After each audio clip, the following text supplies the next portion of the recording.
Mr. Prime Time. Cheers. Happy Friday, man. Dude, thank God it's Friday. Yep. My God, man. What a week. It's been a long-ass week.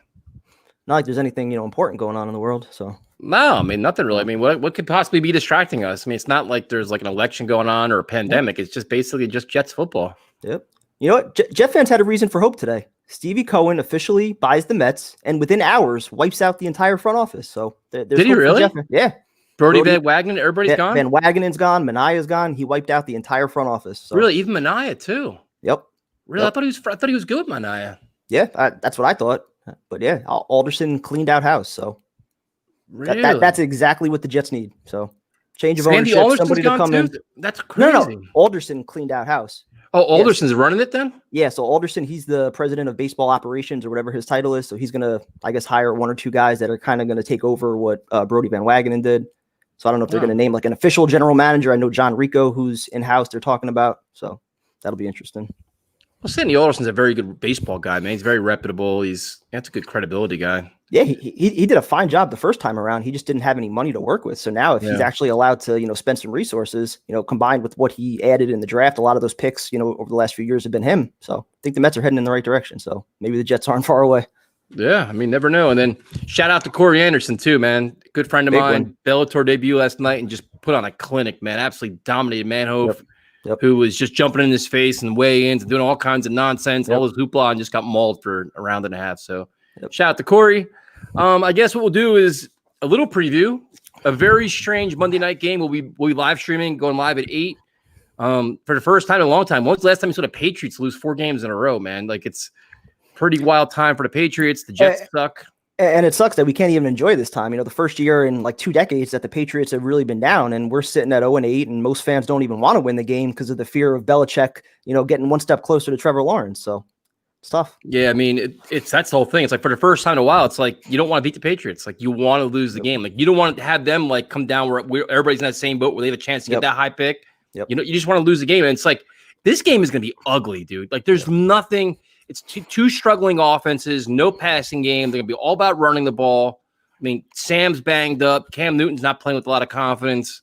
I mean, this is just going to be shit. Yep. You can make an argument. Neither team really wants to win this game. Like you said, it'll probably be a lot of ground and pound. Both offenses both sides. I think bottom 5 in football right now. So, yeah, especially with Darnold banged up. We don't know what his shoulder status is right now heading into this game. So it's going to be a mess. It's going to definitely a game to take the under on. And, maybe even the Jet spread at +7.5. That'll be interesting. But, yeah, I'm not expecting a pretty game. Yeah, the whole Sam Darnold thing is interesting, man, because he's banged up. He didn't practice. Then he's like, it's like, dude, why? Like, you're not playing for a playoff spot. Like, if he's that iffy, let him sit out. Like this is the kind of time where it's like, he's like, well, he really wants to play. I mean, we've learned this. So did Becton. Like, have we not learned anything from all this? Like, Quincy Wilson shouldn't play. I mean, and this isn't because I want to tank. It's just because these players they're that banged up and they can't practice. Don't rush them back. Let them get healthy. There's nothing. You're not playing for nothing here. Get everybody healthy and play the right way. And they've mishandled it. Becton, Bell, Darnold twice, Mosley. I mean, you go back. Gase always mishandles players. This is another situation. This is where you would hope that somebody says, listen, man, Sam's trying. He wants to be a leader. He wants to get rid of that injury thing that's attached to his name right now. But say, listen, we appreciate it. You're tough. We get it. You're not playing. Let Flacco play. That's what he's here for. Especially on the offensive side of the ball, I don't think there's anything to gain from Sam Darnold playing another 8 games in the Adam Gase offense. I mean, maybe you would like to see him with all 3 of his wideouts, healthy if Crowder ends up playing. I know he was limited today in practice. Same thing. Mims is back finally, and Perriman, he's starting to clear the concussion protocol. So, yeah, I mean, you would like to see Sam out there with all 3 healthy wideouts, but you'd like to see him healthy first. So, if it's 7 games, if it's 6 games, whatever it is, get him 100% and then put him out there, forcing him, to play Monday night against a pretty tough Patriots defense without knowing if he could really take a hit. We saw what happened last week when he was driven into the turf, didn't get up too well. So let him rest a couple weeks, get him to 100%. He has nothing to gain by going out there Monday night. Completely agree. Like, that's the whole thing. It's like, all his receivers are back. Okay, but he's not fully healthy. Like, he's barely practicing, man. Like, it's just comical. Like, it's just somebody just bring some common sense to the organization. Like, Quincy Williams isn't practicing, which is never a good sign. I guess tomorrow will be the tell for him if he's not going to play or not. That'd be a big blow for this game. If you're looking at, all right, both teams are going to run the ball. Quincy Williams is arguably probably one of the best players in your team at this point. Him and Becton are your 2 best players. If he's out, that makes this a little bit more interesting. But, I mean, this is all about, like you say, it's all ground and pound. I mean, the Patriots offense, I mean, Cam Newton, he's been a little bit erratic, but he can still run the ball. They have like 4 running backs they could run with. But the wide receivers, it's such a weird Patriots team, dude. Like the same old Patriots. You'll see some guys on defense like the McCourties and Ninkovich, all those guys, but like, or Winovich, sorry. But then you have like, dude, like there's but all the familiar names are gone. It's so strange. Yeah, different times. And like I was saying earlier, I mean, this is when we kind of thought we'd be in that position to, take over the division from them as, Brady was gone and, the end of the Belichick era is starting to come to an end. We thought this would be our time, but the Bills have done it the right way and they're in position to take over for the next few years. And the Dolphins with Tua, with the young core they have. So, yeah, I mean, it's hard to find anything right now to, be positive about in the short term or the long term, because these teams right now, they've added young talent, especially around their quarterbacks, and they're just in position to just jump the Jets for the next 2 to 3 years. Yeah, I mean, that's the whole thing. You look at it, it's just like, the Dolphins are heading the right direction. The Bills are. The Jets are going backwards. The Patriots are kind of in a weird – they're one fumble away from pulling out the game last week. They've been in games. It's not like the Jets getting blown out every week. Yeah. If you look at Monday night's game, it's like, oh, listen, both teams are struggling. They have Cam Newton. We have a banged-up Darnold. They're both going to try to run the ball. If it comes down to coaching, you can't even. That's game over, because we can't even go X's and O's with Belichick and McDaniels, and let's not even lie about that. No, the only question is how much the Patriots actually want this game, and I think we know Belichick enough that he's probably not going to tank, but he realizes what they have or don't have at quarterback, and I'm sure he'd like to be in the mix, in the top 5, whether it's for Trevor Lawrence or even Justin Fields. I think he's going to want his guy for the future to build with. Yep. It'll be interesting to see if Belichick goes for the kill or plays very conservative and says, okay, let's see the Jets can win. Like, he hates the Jets. So you don't know if he just bury him and embarrass him and keep adding fuel to the fire. Like, it's gonna be fascinating to see how they handle it. Like I said, this is gonna be an ugly game, not a great game for Monday Night Football. We'll live stream. I'm gonna drink a ton because I can care less about it. I honestly don't really care. Yep. Look at the injury report. We talked about it. Like, I just don't care. Can you tell me how, like, every week there's another 2 or 3 guys that pop up on the injury report during practice? Like every single week, it's another. Well, dude, this week it was Vincent Smith and Trayvon Wesco, and then Cashman's got the hamstring. Because you don't understand, Pronto. Let me explain what happens when you have the best practice team in football. That's true. They go hard, dude. Monday through Friday in practice. They don't fuck around in practice. We're talking about practice now. Yep. We go hard in practice. We win practice every goddamn day. So the injuries are part of that, man. That's the way we roll. Yep. Now Sunday, we don't worry about Sundays. We worry about Monday through Friday. Sundays are off day. Sunday doesn't matter. It's about getting those good practices in. We have a title to defend. Best practice team in football, week in and week out. We don't fuck around, man. Period. Gase even said it when he was on the show a couple weeks ago. They practice so hard, and that's why a lot of these injuries end up popping up during the week. Waste. It's a shame too, because the few moments that he's been out there, he looks somewhat talented. He's got some speed and athleticism, sideline to sideline. He can't stay healthy, and that was his rep in college too. Yep. And Vincent Smith, the one that everybody kept telling us about all year long. Oh, Vincent Smith, all this stuff. Like, yep. and now like Trayvon Wesco also, like with the tight end struggling, you would think, all right, this is an opportunity for him to step up. Now he's hurt. Yeah. Just can't find any building blocks anywhere. Yeah, this is just it's a weird time being a Jets fan. It's so weird going into a Patriot game that you have a chance, in theory, have a chance of winning, and you don't want to win. Like, I'm rooting for losses. Like, I'm just, especially if Sam doesn't play. Like, let Flacco throw 4 interceptions, embarrass himself. I don't care. Let Morgan play. I don't care. Like, I don't care. Like, embarrassing losses don't even bother me anymore. I'm like, I can just go in for the ride now. Yeah, if Sam's out there, it's a little bit different. You want to see him and the young guys play well. But if it's Flacco leading the team with Gore in the backfield and you're still forcing all these veterans out there, then no. You'd much rather see a loss to, help the tank, help the future of the team. Yeah. So we'll go to some comments. You guys, any comments, thoughts, questions? And it's so funny, man, because the whole Jim Harbaugh thing is starting. Yep. The rumors are starting. He's already that he could go back to the NFL. He could do it. And then it's if that is the case, it should be a blank check. Blank check. Help fix this team. We so desperately need a guy like him, a true leader at the top of the organization. And like we've talked about, if Joe Douglas doesn't want him, that would be the one case where you'd have to fire both him and him and Adam Gase. You get rid of both of them at the same time if you have a chance to hire that prominent coach. And the thing about him is people are like, well, he didn't do this, he didn't do that. Jim Harbaugh he's respectable, he's credible, he's a program builder. He comes in and says, here's my program, here's my way, this is the way we're going to do it, and it works in the NFL. Went to Super Bowl. Yep. He won with Alex Smith. He won with Kaepernick. Like, he's a legitimate, proven guy. Like it's very similar to Belichick. Doesn't have the same resume as Belichick, but Belichick, Parcells. Yep. Where it's like, dude, you come in and just say, in theory, Harbaugh and Trevor Lawrence, dude, the Jets are like, wait, hold on a second.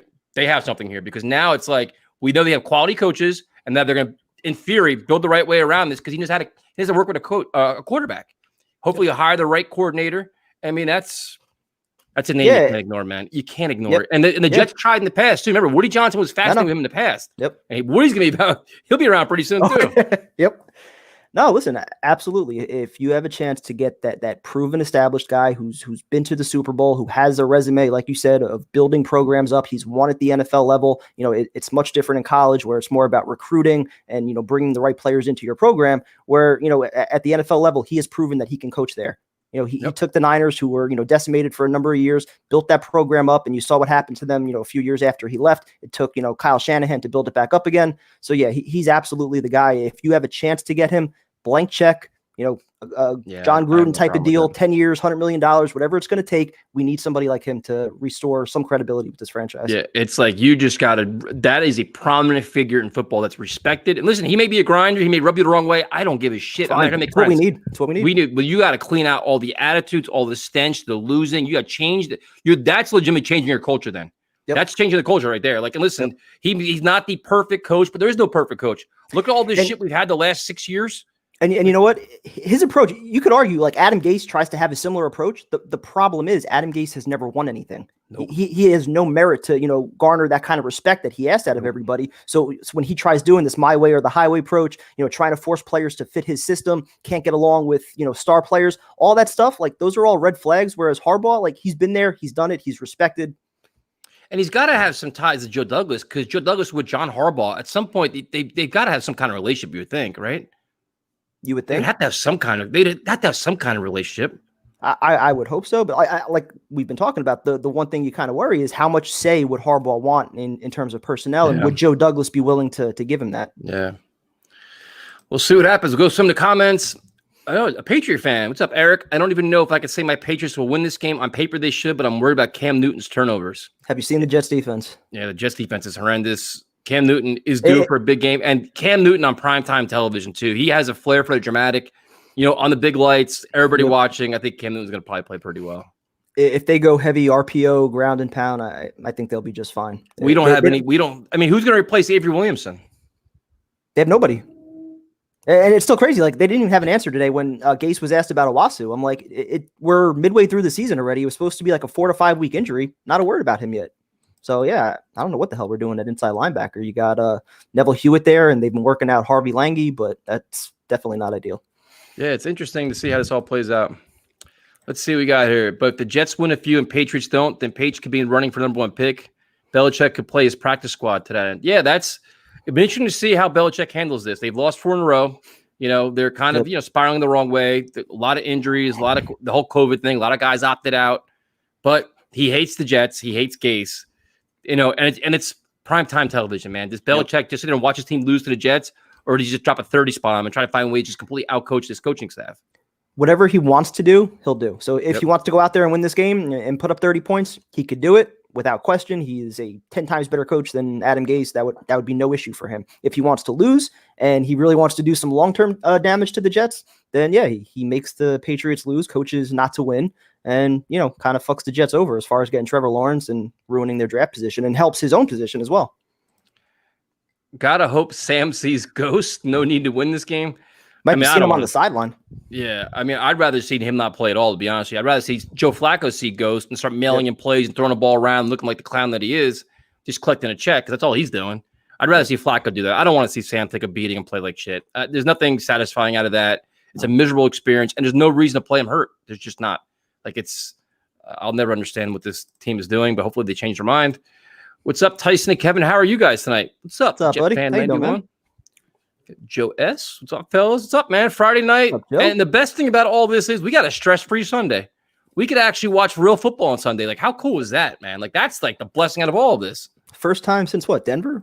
Week 4? Yeah, man. This is so awesome to sit and watch real football. You can watch offense and defense and like quality coaching and time management and say, I wish that was us. And even better, we have to bye the following week, right? Oh, God bless us, it's like man. 2 Sundays in a row. It is like the best 2 weeks of the season, right? Coming up right here. This has been a long year, man. Looks like Woody's coming back. Let's go. It's interesting because Woody can come back, and there's a lot of rumblings. When you got to do is watch all the rumblings from like guys like Boomer and people like that have ties to the Jets. And they're saying, well, do you know how much Woody was involved in Chris Johnson's thinking? Or is he come in and just say, you know what, I'm not tolerating any of this stuff. Everybody's going. Like Woody can come in and be like, listen, I can't sell this team. I can't market this team. There's nothing going on that I like here. We're cleaning house. And he could very well do that, man. Yep. Because this right now, cleaning house in Chris terms Johnson. of cleaning house in terms of Joe Douglas too. They're saying you got to justify what you're doing. Like you got to say, listen, here's my plan. Like Joe Douglas can sell his plan, man. Listen, I found ways to make $80 million of cap space next year. I have all these draft picks. I made 2 good trades. I did this. I did that. He can do that. Adam Gase can't sell you shit, man. What is he going to sell you? Like, listen, you've been here 2 years. Your team is going backwards. You destroyed your quarterback. Your offense is the worst in football. There's nothing going on here.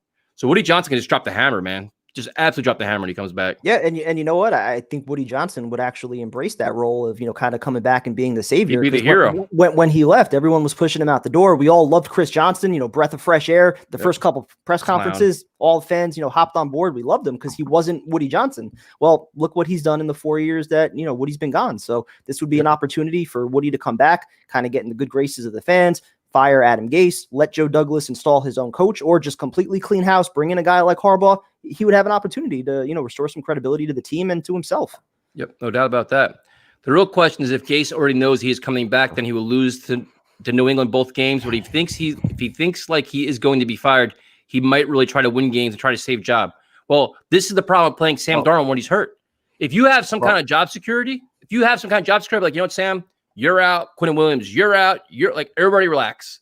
But if you can keep pushing these guys when you don't have to and you play all these stupid games, you keep feeding Frank Gore the ball 15 times a game, shit like that. I don't know.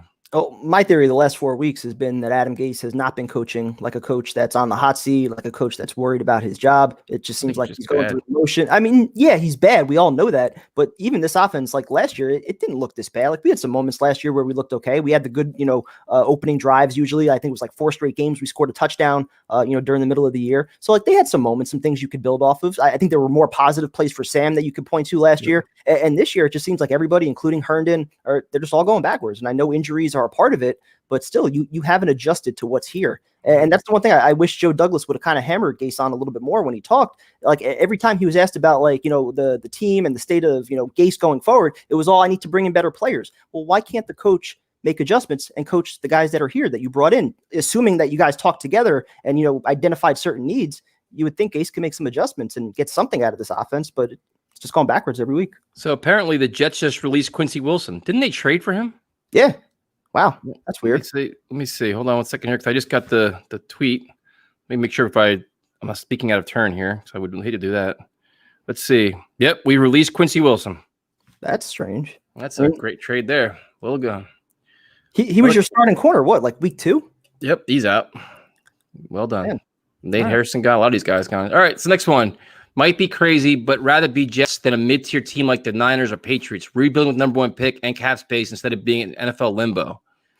Well, think about the one thing with the 49ers are they're losing games and they're loaded with talents. When that team gets healthy and they get a high pick, I mean, and they have an excellent coach too. I mean, I don't know. I was going to say, call me crazy, but Belichick, Kyle Shanahan, teams that have been winning for the past decade, those teams have structure in place, especially at the head coach and their front offices as well. I know Belichick's kind of the de facto GM there, but those are well-run organizations, and we're just not.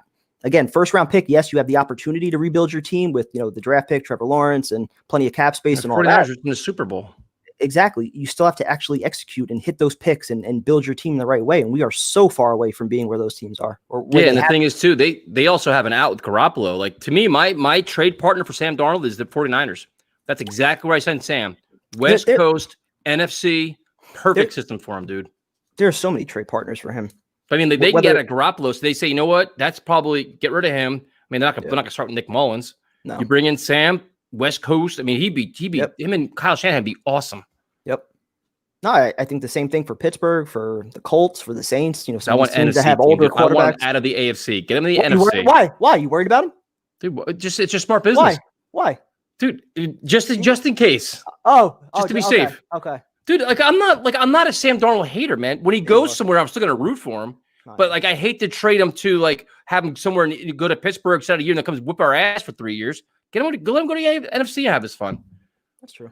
To Zachary, let's see rookies play. It's the only exciting thing we have left. Well, according to Joe Douglas, they're all going to start playing. I mean, but Cameron Clark, Zuniga, hopefully Bryce Hall's on the field the next week or so.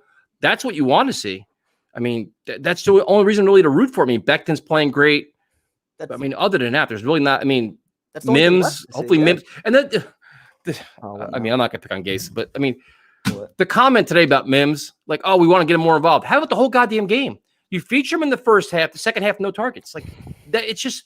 No, it's 2 weeks in a row, too, right? Yeah, it's just. I promised myself not to get mad at Gase anymore. Defense took it away, though. The defense, they adjusted, they took it away. So, God forbid they make adjustments or anything like that. That'd be too much. I don't fear any team that could test the first pick. The Jaguars are the one you got to worry about because Minshew's not playing. They're playing like what the hell is Luke Juten or something like that? Whatever the hell his guy's name is. Yep. The Jaguars are the only one. But when Minshew plays, though, he is like a fiery leader. They'll probably do some things with him. But that's the one team I'm worried about the most, I think. Yeah, definitely worried about Jacksonville. The Giants, they've been competitive in almost every game this year, especially against some better teams. So, and they have the Redskins on tap this week. So I think the Giants aren't really in the running anymore. The Falcons have won a couple games and they look okay. So yeah, I think it's pretty much down to the Jets and Jacksonville. You know, and to be like a little off topic here, I love the way Joe Judge handles things, man. Like for the Giants, I'm not saying he's a good coach, but his time management, game management is solid. And the way he handled the whole Golden Tate thing was impressive. It's like, listen, dude, you go home. Like, we're not dealing with this social media bullshit. You, your wife, I don't care what it is. We're not dealing with it. You want to be a problem? We didn't trade you. Go to work or go home. And he established that in training camp right away. That's the way you do it. First-time head coach, no background as far as coaching offense, coaching defense. He was a special teams guy. He came in. He wasn't afraid to shake things up, ran some discipline practices, had players, coaches running laps. Like, that's the kind of guy you want. I think Harbaugh, to a certain extent, would bring that without so much of the unknown of not being an NFL coach before. No, I like the way I like the way he handles things, man. He's right in the mid, he's bold, he's firm, and he's fair. I mean, it's just so best case scenario, Jets win. Worst case scenario, Jets win. Steven, you're exactly right, man. That's exactly it. Perfect. That's it.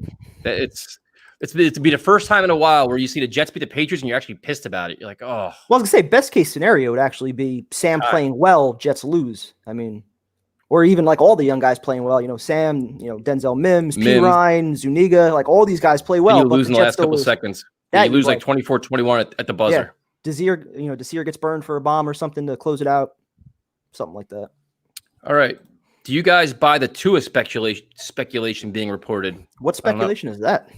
I don't know what that is. You got to tell us what it is. Because I've been busy at work, so I didn't really hear about that.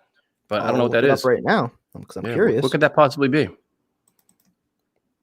You look it up. I'll keep doing these things. We are 0-8 in games, but 8-0 in practice. Jeremy, you're dead right. We are the best practice team in football. If we ever got a team to play us in practice, no chance. We're going to the playoffs. I don't see anything on Tua, so. No, neither do I. I didn't know what that reference is. I don't know. I don't see what could be going on with him. He's only started one game. They're not going to bench him. They're not going to be the Trevor Lawrence sweepstakes. They're in a playoff hunt. Exactly. Herndon wasn't being shopped. Okay, Joe Douglas. I mean, what the hell is Herndon's value at this point? I mean, he's been terrible. I know. I laughed when he was like, "Well, no team's called us about Herndon." I'm like, no shit, dude. Nobody's calling you about him. This is a great comment. Well, good thing the Jets not playing Sunday this week. Monday Night Football, maybe have the practice mentality. That's a good point. The kid made a good point right there. That is true. But on Thursday night, which would ideally be, your key practice week right in the middle, we played like shit against the Broncos. Although the offense played okay that night. They put up some points. So. This could be a factor. We had the practice Jets showing up Monday night. That could change everything, man. That's true. That could be about that. What's up, boys? What's up, Starscream? What's up, man? Now that we pretty much know that Woody will be out of a job, does he take back control or leave Chris running things? I think Woody comes back with just a firestorm, man. I think he comes back and waving his power and saying, listen, this got to change. It's going to change. I'm back in control. If Chris Johnson was running a team they were doing well, I think Woody back off. This team is a dumpster fire right now. Yep. And Woody is about, at the end of the day, Woody's about money and headlines. Right now, this team can't make any money and they're getting all bad headlines. He's not going to be about any of that shit. Nope. Right. And like I said, when he left, he was public enemy number 1, number 2, whatever you want to call him. And now he would have the chance to come back and kind of be that hero, the savior that, shakes things up and does the job that we've all been waiting for, which is, for somebody to fire Adam Gase. We're sitting here talking about practice, not the game, but practice. Talk about practice. You know what's funny? 808 Mafia. We use this soundbite on our radio show all the time, man. We use it all the time. It's just, we need the best practice team in football, man. It's like it worked during the Todd Bowles era, and it's still going now. So Yep, Scotty Joe, our resident Dolphin fan. It was painful to watch Gase in Miami as well. Everything that happened there is happening here, and we're just living through it. It's horrendous. Except it wasn't even this bad in Miami. No, it wasn't. He didn't have. Yeah, he didn't have. He went to the playoffs year 1, and years 2 and 3. I still think he won like 6 or 7 games in each year. So this is rock bottom, man. Even for him, Harbaugh won't go to a losing team. I 1,000% disagree with this. The Niners were a losing team when he got there. So. Bingo. And you have the world. I mean, you're coming to a team that's an empty shell. You can build your own program here. You're coming to a team with no talent. You're going to have $80 million in cap space, a ton of draft picks, and possibly your own quarterback. You're basically saying, here's a blank canvas. Build your team in the New York market. And if you do it well, you will be a megastar. You'll be that's the best situation for a coach. Yep. And you know he's going to get a 5-6 year contract. You have to be, listen, I'll take this job. I want at least 6 years because the first 2 years is going to be a waste to clean up all your mess. Yep. Listen, right now, it comes down to right now money. The Jets are a losing team. They're the laughing stock of football. But you know what? The Bengals were that last year. And Burrow, he still went to Cincinnati. So I don't think Harbaugh would have any issue coming to the Jets.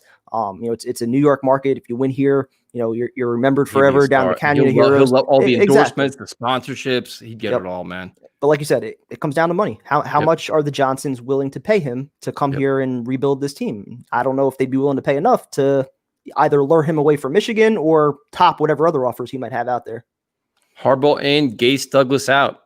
That could be too. Yep. I mean, that could be a power play too, man. I mean, that's the X factor of Woody Johnson. If he realizes how desperate times are, and if he can actually, the Jets have already reached out to Jim Harbaugh in the past. If they can actually get him to bite and say, listen, man, what would it take to get you here? Well, I want this, this, this, and this. And I want that GM out of here. Yep. Do they do it? And that may be the case. Listen, I still like Joe Douglas. I know we've criticized him a lot on the show. I'd like to see his vision, as far as, the draft and what he wants to do with this team go forward. But the one thing that changes that is if that prominent coach is willing to come here for the right amount of money. Jim Harbaugh. Yep. Any one of those guys, if they want all the power, if they want to have certain say in personnel decisions and Joe Douglas isn't willing to give that up, adios. Later. It might be better just to put Flacco in there to guarantee the loss. The Pats might be the one team the Jets could beat. Based on the matchup, you're right. I mean, this matchup is ugly. They're not explosive. They'll be better coached. You may get a good version of Cam Newton. Like I said, on Monday Night Football, he's got a lot of pride. He's still a good player. Yep. You may get that, but this is definitely a winnable game. The spread's 7, I think? 6.5, 7? 7.5. I mean, that's an interesting bet, but like I said, I think it comes down just to, how much Belichick actually wants this game. Does he want to win it? Does he want to help the Jets get that number 1 overall pick? Or does he want to, position himself to, be in that running? Who knows? Yeah, it's going to be fascinating to see how they do this. Let's see. Jim Harbaugh is football's Billy Martin minus the alcoholism. Problem is he can win the big game and work with the front office.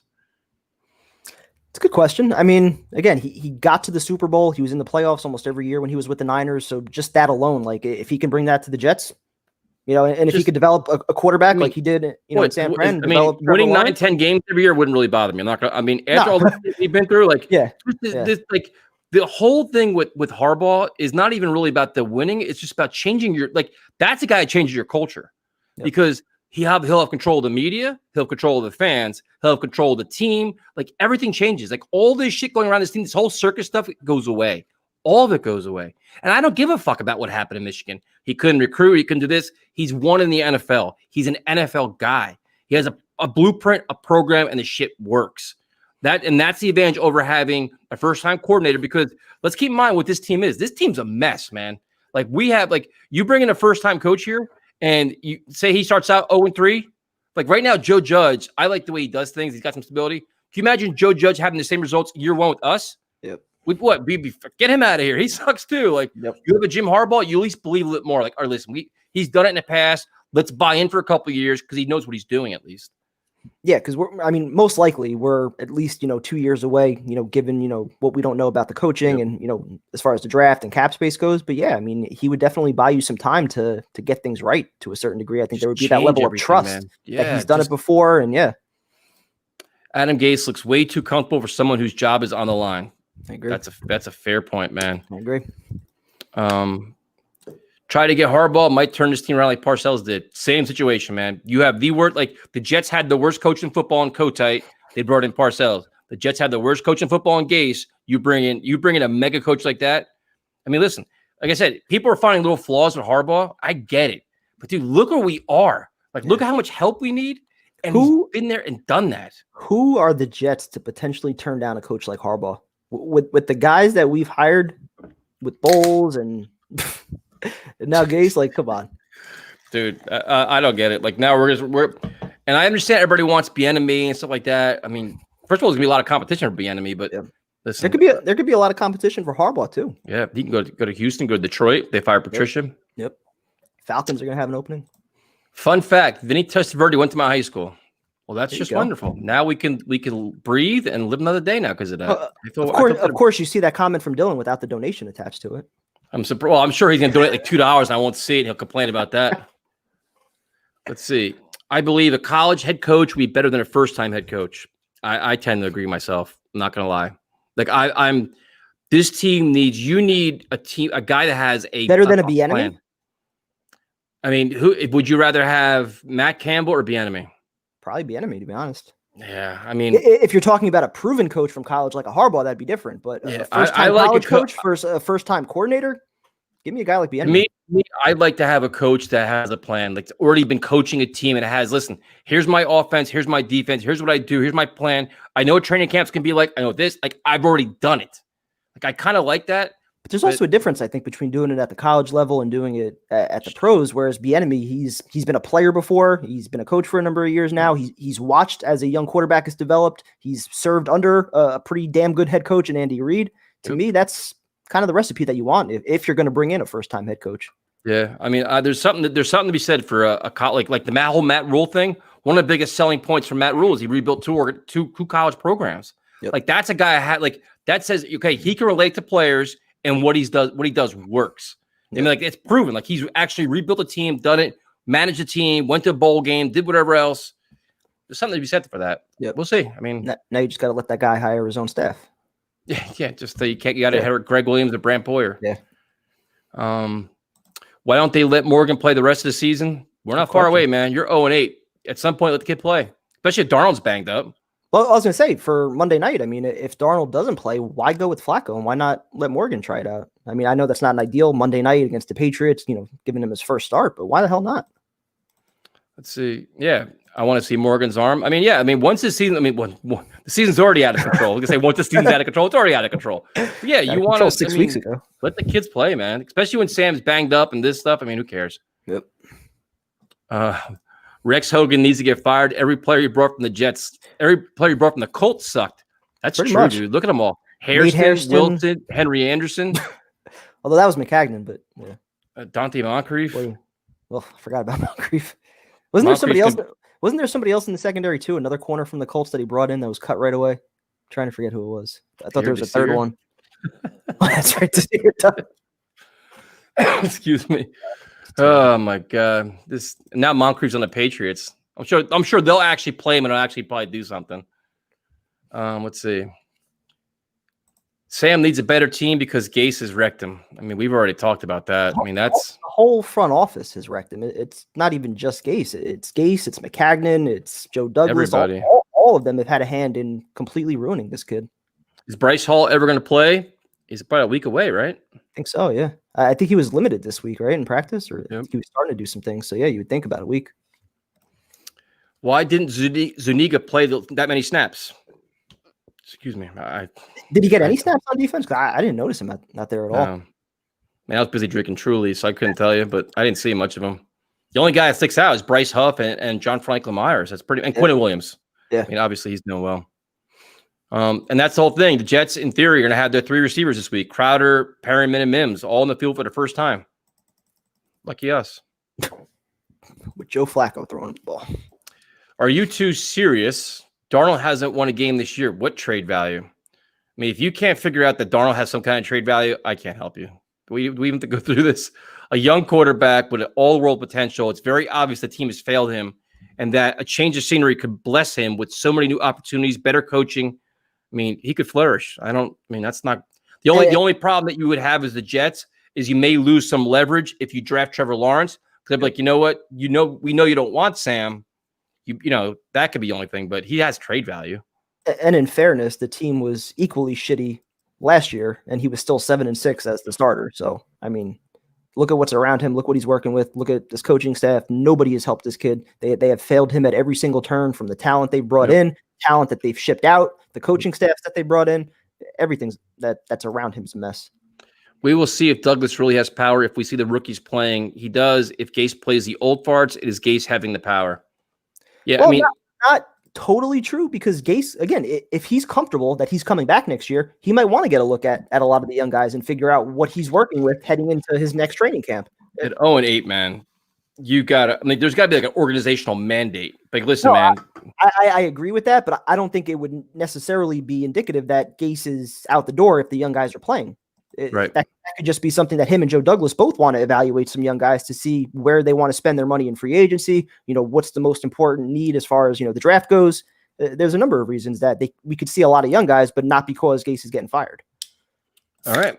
By the way, I called it. This team still believes in Adam Gase. Dude had more pull than the only legit weapon on a team. We still have to pay for the rest of the year, and they endorsed him again. I mean, they endorsed him for the rest of the season. I think a lot can happen after the season. I mean, I just think the Woody factor is going to be big. The fact that they can't sell. I think a lot can happen after the season's over. It wasn't just the rest of the season. I mean, when you come out and you say he's part of the solution, I mean, I feel like that gives the impression that he's here going forward. Now, again, I mean, I think it's this Joe Douglas to say in that situation.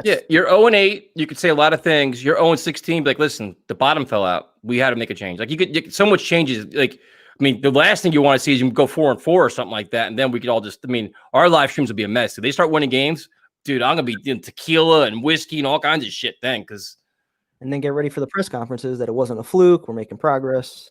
Bring it all back.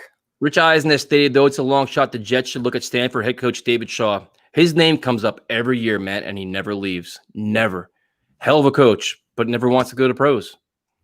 And if he does, I don't think – I mean, I'm just guessing, but I'm thinking if he does, he's probably not coming to New York. Doesn't seem like that kind of guy.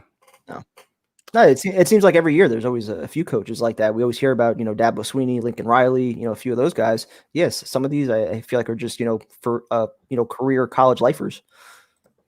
The rumor is Tua might be traded and the Finns get Fields or Trevor Lawrence. They're going to trade for one game? How are they going to do that? What? Wait, how are they going to be in position to get Fields or Lawrence? I guess Tua played one game. They're going to trade him already?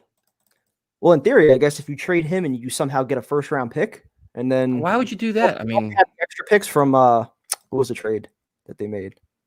There's another one. Apparently, this may be an evaluation for Tua to play in case he isn't durable long-term. They have a package of picks from Texans for a quarterback. Texans and the corner that they traded to Pittsburgh. That's fascinating, man. I haven't heard that. I haven't read that anywhere, but that's man, Tua, poor guy. I mean, I know he's got some injury concerns. I liked him. I mean, he's so small though. Like, yeah. Well, I was gonna say, I mean, you've had 6 months to evaluate him. I don't think that's enough time, but I guess if you see certain red flags that kind of worry you, maybe injury related. It's crazy, man. Yeah. Like even like the thing is like, I know we're pretty hard on Sam Darnold, but even Daniel Jones, it's like year 2 and Giant fans like, fuck him, he's done. Like, dude, like there used to be times where rookies would sit out the whole first year. Remember? Like this isn't too long ago. Like, all right, you draft a guy, the first year he sits out. He didn't start until what, like week 14 or 15 his rookie year? I mean, now it's like you're getting the kid playing time, like week 1, let him go out there and learn learn. Now it's like, a year and a half in, you suck, you're done. You're going from Duke to the NFL. That for what, like 2 years, and then the first 3 games of year 3 before you replace Vinny. Crazy, man. Like there's zero patience now at quarterbacks. I mean, I know we're hard on Sam, but like this, Jesus Christ. Poor Daniel Jones. And 2 has played 1 game. Yep. Man. Let's see. We got a comment here from Luca. We're going to find passionate people who love the game of football, who hate losing more than they love winning. Players that love to prepare, love to practice, love to compete. This quote is shit. Well, Mekhi Becton. Says that. That's why I was laughing, because he said that yesterday. I'm like, wait, that sounded familiar. Like, oh yeah, it's kind of convenient, isn't it? Yep. Yeah. It's you can always click dots sometimes. You can see how things are sometimes. Yep. But I mean, this rookie class has a lot to prove, and it's unfortunately injuries have taken away a lot of them. But I mean, this is a big 8 games for Mims to kind of show something. Bryce Hall gets on the field. I'd start him the minute he could play. Start Bryce Hall and play all game long. I don't care if he gets roasted, dude. I can give a shit. Ashton Davis has got to look better than he looked last week. He looked horrendous last week, and that's I'm not sure if that's an indictment on the defense. I don't know what it is, but it wasn't. I mean, that was bad, dude. Yeah, the goal for the rest of the year should just be to evaluate as many of these young guys as possible on both sides of the ball. So guys like He Ashton was Davis, horrendous, man. Holy cow. Plenty of young corners with plenty of holes there. Let them all play. What's up, guys? I'm ready to have an iffy game against the underperforming Patriots on primetime TV. This live stream is going to be hilarious, man, because you're going to be sitting there like you're not rooting for a win, but it's going to be close because it's going to be ugly as hell. What? What the hell are we rooting for on Monday night? You don't want to win. You don't want to win. It's like there's gonna be like a 10-9 game or a 14-13 game. They're both gonna try to run the ball. Neither team could pass. Well, I mean, in theory, the Jets should be able to, but they won't. I mean, this is just gonna be ugly, dude. It's the Jets secondary wouldn't shock me if Cam Newton's throwing the ball over the place, but yeah, I mean. Question for prime time. Prime time. Do you think if Sam had Bowles and Bates for 3 consistent years, he'd be much better than right now? Much better, I don't know, but better than where he is now, absolutely. I mean, he has gone backwards since the day that Adam Gase was hired. You know, the first year, and I always point to those, final 4 games that he played, number 1 in QBR. He was trending in the right direction. I think it was 11 touchdowns, 2 interceptions, something along those lines. Went toe-to-toe with Aaron Rodgers, in an overtime game against the Packers. Like, I think he threw for 350 yards that game, 3 touchdowns, no picks. Like, those kind of games you were seeing from Sam his rookie year. You were seeing some of the big plays, some of the deep balls. Yep. And since Gase passing game. Yeah, since Gase has been here, there's been nothing that you can look at. Occasionally, he'll run around off script, make some phenomenal play. But again, those are all things that he's doing kind of on his own off script, not because Adam Gase is helping him get there. So he's had no help from anybody. And that's not even touching on the talent that's around him, which, again, they took away Robbie Anderson, didn't use Le'Veon Bell the right way. Chris Herndon's rapidly regressed. The only guy you've really added is Mekhi Becton to help him out, and that's it. What do you guys think of JD saying he will not be overly aggressive in free agency? Does that mean another free agency like last offseason? I can't read tonight. I think he's full of shit. Especially if Woody Johnson comes back, money's getting spent. He's making a splash. Because assuming that there's fans in the stands and everything else is going on, the one thing about Woody is he hates to lose and he hates bad headlines and he hates empty stadiums. Right now, I mean, with Woody comes back, it's almost a guaranteed Gase is gone. Woody's not going to tolerate this shit. Okay. I don't think he is. But in my opinion. But also he's going to be like, listen, we got to find ways to sell tickets. And the only way you sell tickets, Trevor Lawrence is going to help, but he's going to sign a big name, dude. He's going to want to sell jerseys and tickets and all the little bobbleheads, all the bullshit they sell. I think Joe Douglas is going to spend money. I do. I think he's going to have to make a splash somewhere. Douglas just doesn't strike me as the kind of guy that wants to, overspend for certain type of players or build his team through free agency. I mean, we've heard that quote from him numerous times, wants to build through the draft, probably the quote that every GM has said here. But I don't see him overpaying for anybody or spending, that $14-15 million per year contract like we've seen in the past. I don't think that's his approach to building a team. You are both a part of this mess. Yeah. Pretty much. We deal with it 6 days a week. I agree. I thought he was saying it was our fault, which... How is that our fault? What the hell we do? Oh, we complain too much. We're too negative. I don't know. We actually called most of this shit before the season, and we got roasted for being too negative. So, but thank you, Mark. Thank you for your feedback. We appreciate it. If we're getting some kind of responsibility for this, that's awesome. You'll take it. I mean, see, we'll hold ourselves accountable. We're no problem doing that. Adam Gase doesn't, but we do. Yeah, that's it. Let's see. Did Dylan and Alex run out of money? Hey, man, listen, I haven't seen anything, so I can't bring them on. Let's see. Yeah, idea floating around the Dolphins could draft another quarterback after Tua. For what reason? Who the hell knows? ESPN reaching hard for new headlines.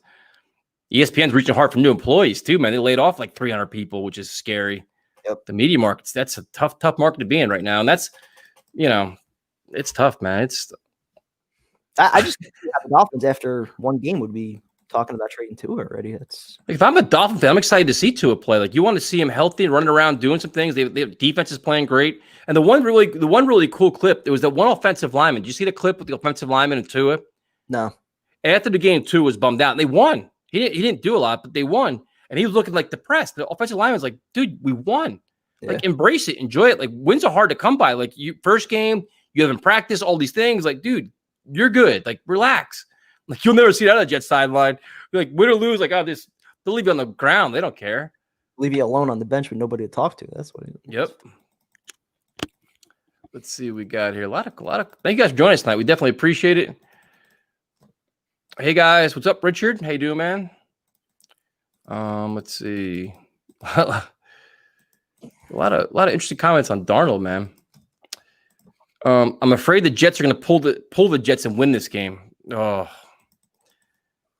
I mean that's kind of like. Can you imagine reactions? The Jets beat the Patriots, and people we're gonna be. I'll probably be mad. I think that'll make the next Jets Patriot game very interesting, because then if you win that one also, then the Patriots I think would have the tiebreaker over you with the two. Could you imagine? That'd be the ultimate nightmare. Let's see. Christopher Johnson should never have been the owner. I mean, when he first took over, everybody loved him. Yeah, loved him. He was because he wasn't Woody Johnson, and we hated Woody Johnson so much. It was like, all right, breath of fresh air, new voice. Maybe he'll change things up a little bit. He actually made it worse, shockingly. So now I guess my comment on Ashton Davis has pissed some people off. Releasing the fastest wide receiver in football unchecked into deep coverage at full speed is not fair to Ashton Davis. While I agree with that, there were also some plays he took horrendous angles on too. He was getting spun around like a top. Yeah. So I didn't watch the all 22. So if you want to break out film and show it to me, I don't care, because that's just what I saw. He looked like he was lost, confused out there. So yeah, for a third round pick, I think you expect a little bit more. If he was fifth, sixth round, something like that, all right, you kind of cut him a break a little bit. But when you're picked in the third round, you're expected to kind of fill the shoes of Jamal Adams. He got hyped up by the coaching staff, social media, everything else. People have to do their research. Davis is athletically gifted and grasped his position fairly quickly, considering he hadn't played football much before he walked on developmental player. Okay. So then can we talk about why we're taking developmental players on defense at safety in the third round instead of, I don't know, maybe taking a wide receiver in this draft class, which was incredibly stacked? I don't know.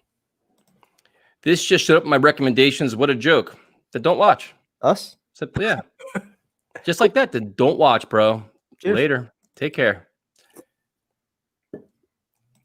How can you be too negative when the team hasn't won a single game? Dude, we get roasted sometimes.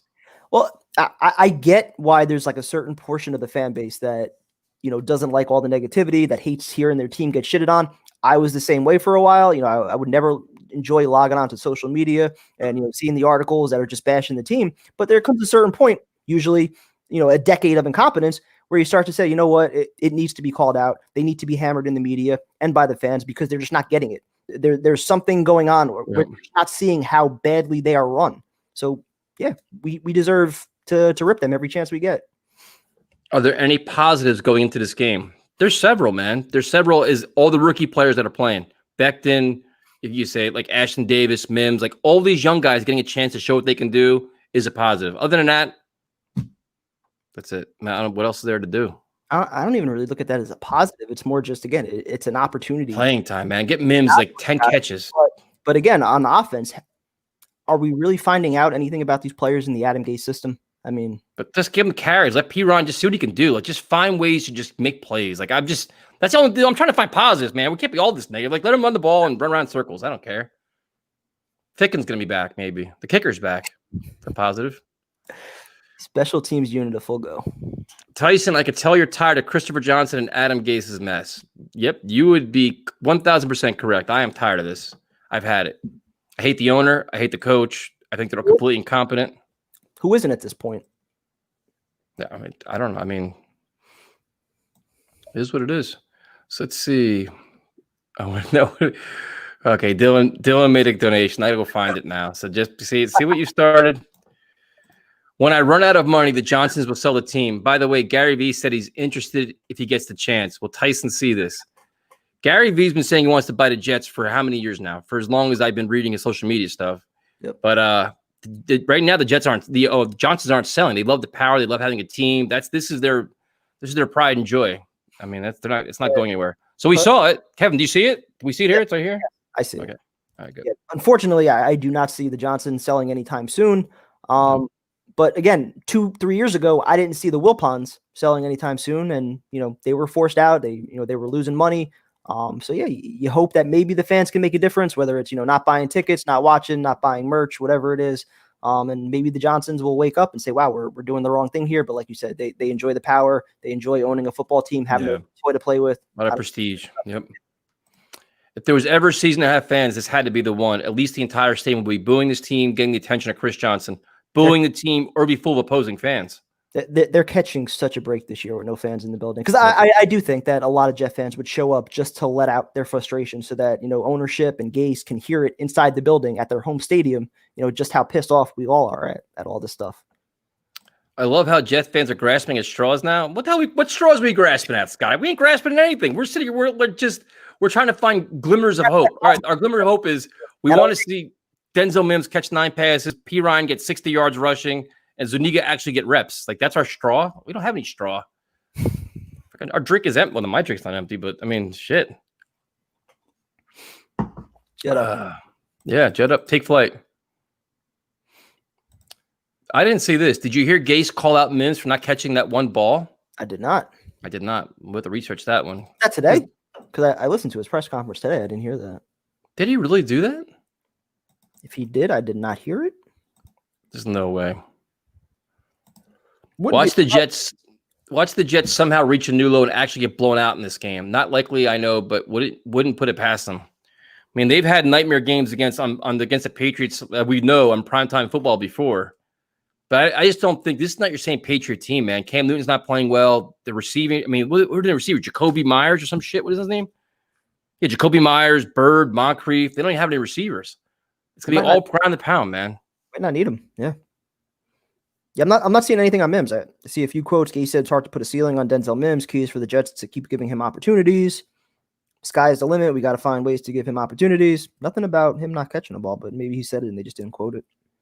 I agree. I want to see Bryce Hall the second he's ready to play. I want to lose, but I still want to see our rookies. I definitely want to see Hall on the field, man, as fast as possible. Get him out there. There's no reason to hold him back, especially the way our corners are playing. Our corners are terrible right now. At least Bless Austin's come on, though. He's been playing pretty well. He's physical, better in run support, though, I feel like, than he's been in coverage. But, yeah, Manish just tweeted, Jets gave the Colts a 6th-round pick for cornerback Quincy Wilson, who played just 25 defensive snaps in one game this season before he was cut. At least better than, what was it, the Rashard Robinson deal, which was, what, a 4th-round pick? There were some bad ones, man. Expectations for Monday Night Football against the Patriots. Ugliness. I think the game is going to be ugly, ugly, ugly. 14-13, ugly. I think both teams are just trying to get out of it without, too much embarrassment. So like you said, it's going to be a lot of ground and pound. Not too many deep shots downfield. Teams just trying to limit their mistakes, get out of it healthy. So yeah, definitely bet the under. I'll tell you that. Yeah. Do you really believe Woody had no say in what has been done while he was gone? I think they may have passed things by him with certain decisions, but I think it's been Chris Johnson's thing, man. And I think when Woody comes back, he drops the hammer. Like, this is my team now. Like, he's coming to save the day. Like, he's going to come bail out his brother and be like, here we go. This is what we're going to do. And I'm sure there were phone calls that were made. Like, once Peyton Manning made the phone call to Chris Johnson, he gets Woody on the phone and says, hey, we got Peyton Manning recommending this guy. We got to hire him. Woody Johnson says, sure, make the move. So I'm sure things like that, but I'm sure he's not putting his foot down and say, oh, I disagree with that. You can't sign that guy, trade for that guy. He's overseas. He's doing his thing. But again, like you said, it's an opportunity when he comes back to really shake things up and get again. Yep. We need to flood the Jets office with calls about canceling season tickets if Gase returns. That's the way to do it, man. The day the Jets announce, if this ever happened, that Gase is returning, everybody be like, you know what? If I'm a PSL holder, I'm not renewing. I want my money back. I'm not buying tickets. Full blown, and I have a plan too, but it'd be a full blown. Can't wait to hear your plan. Oh, dude, I guarantee you, this plan. Let the Jets announce Gase is staying once the season's over. I'm almost rooting for it now, dude. You watch, dude. This plan's gonna surprise you. I'm going like next level. Like, this is gonna be epic where people are not even know what to even do with this. They're gonna be like, you gotta be kidding me. Oh, no. That level. Just so you know. But again, I think that may be the initial stance that, all right, Gase is coming back. But then once you start having those conversations with Trevor Lawrence's agent, assuming you're picking number one overall, that may be what, shifts things a little bit. And you just hope it doesn't happen too late where they miss out on a number of candidates. Tyson and Kevin, how do you recognize a New York Jets fan in a department store? He was the one repeatedly trying to slam the revolving door. I mean, it's not easy. Shout out to Joe Benigno too, man. He last day today. He's probably, poor guy. Been on the radio 25 years, no championships with the Jets. Brutal, man. Brutal. Let's see what we got here. Is there any feasible scenario which the NFL can force the Jets ownership to seek new owners? Nope. Well, unless that story has some legs about Woody Johnson and some of the things he was saying. We've seen owners in the NBA get kicked out, so maybe there's some legs with that. Woody Johnson stuff is kind of there's some interesting accusations there. If that ever had legs, you saw it happen down in Carolina and other places. Yep. For about 2 days, it was a story, and then it got brushed under the rug. So I'm curious when he comes back if there's going to be some revival to that. Anyone in the organization noticed your Adam Gase interviews yet? I'm sure they did. I'm pretty sure they have. We're on their radar, which is good. I'm sure they're. And the thing is, as time goes on, we're going to be doing more interviews. We're going to be getting Chris Johnson on, which will be very fascinating. I think that will be the one that gets us off the rails, but we're going to keep plugging along here. I'm more excited for the Joe Douglas interview. Yeah. Questions that he didn't get asked during the press conference this week. Yep. So if you guys missed the interview, our exclusive interview, we did it. What was it, Tuesday? Tuesday night. It's a special guest. A couple videos before this. Yeah. So check it out. I could see the Jets beating the Patriots, honestly. Would not be surprised. I wouldn't be surprised either. I mean, would you? Like they win like 17-14. Be angry as hell. Patriots are playing awful football right now. I don't think they have any reason to go out there and try to win this game. Belichick doesn't want to do the Jets a favor, giving them. And they're 2-5 and 3-5. I mean, that's not going to keep you in the hunt for anything. Primetime and Tyson, of course, you're a part of the problem. How many years do we hear gas bags blame Jet fans because we aren't patient, run coaches and GMs out of town? That's true. We're those fans. That's what it is. The fans aren't patient enough for, the opportunity to allow guys like Gase or Bowles or whoever else to, form a foundation here and establish their program. And we're just not giving them enough time. That's clearly what the problem is. Why do the Jets think they can get by with players who have a glimpse of success to be top-tier skill players? Like, you need big-time players to win this league. Stop being cheap. Well, they didn't even – I mean, their draft class, their free agent class this year, they didn't even pretend to spend money. I mean, Fant was the big splash, with $9 million a year, whatever the hell he got. That was it, though. I mean, they didn't even pretend. Yeah. Well, we were trying to sell it at the time. Well, maybe it was because, Joe Douglas isn't fully sold on Adam Gase, wanted to be able to get out of some of these contracts for the new head coach at the end of the year. I don't think that's what it was, though. I think they just miscalculated the market on a lot of these guys, and they thought they would get better value out of certain players like Perriman, who's been a complete bust. So, Primetime and Tyson both shotgun from Mims' first TD on Monday night. Ooh. If Mims scores a touchdown, I will shotgun. No problem doing that. We should each pick a player. I'll take Mims. I'll take Trayvon Wesco. Come on, dude. Take Perriman. I'll take Perriman. All right, there you go. Perriman. Good chance. Rooting for a truly endorsement for Hollywood and Primetime. Hollywood, that's Tyrone. I'm not Hollywood. You are Hollywood Roush, man. No way, man. We would not mind an endorsement, though. Yeah, I'm waiting for it. Got to get on and there. Shout out to Constellation Brands, too. Corona Seltzer, Modelo. I'll be appreciate on Sunday. Yeah, I'm having some now right now, actually. They're good. Let's see what we got here. Do you think Sam will be the franchise quarterback, or is Douglas just saying that so you don't bash him mid-season? I think Sam will be a franchise quarterback, but at this point, even though I've been a huge supporter of, the Jets maybe keeping him, trading number 1 overall pick if they get it, I think it's most likely at this point he'll be a franchise quarterback somewhere else. I don't know what, kind of compensation you'll get back for him, but yeah, I think too much around him is, just been an absolute bust, and it's hard to put it on a 23-year-old kid. So I do think he will be a franchise quarterback, but probably not with the Jets. Davis, great athlete, sucks at football. I've never heard that one before. I've been begging my 49ers to trade for Darnold on our live streams. I think we could steal him. He'd be phenomenal there.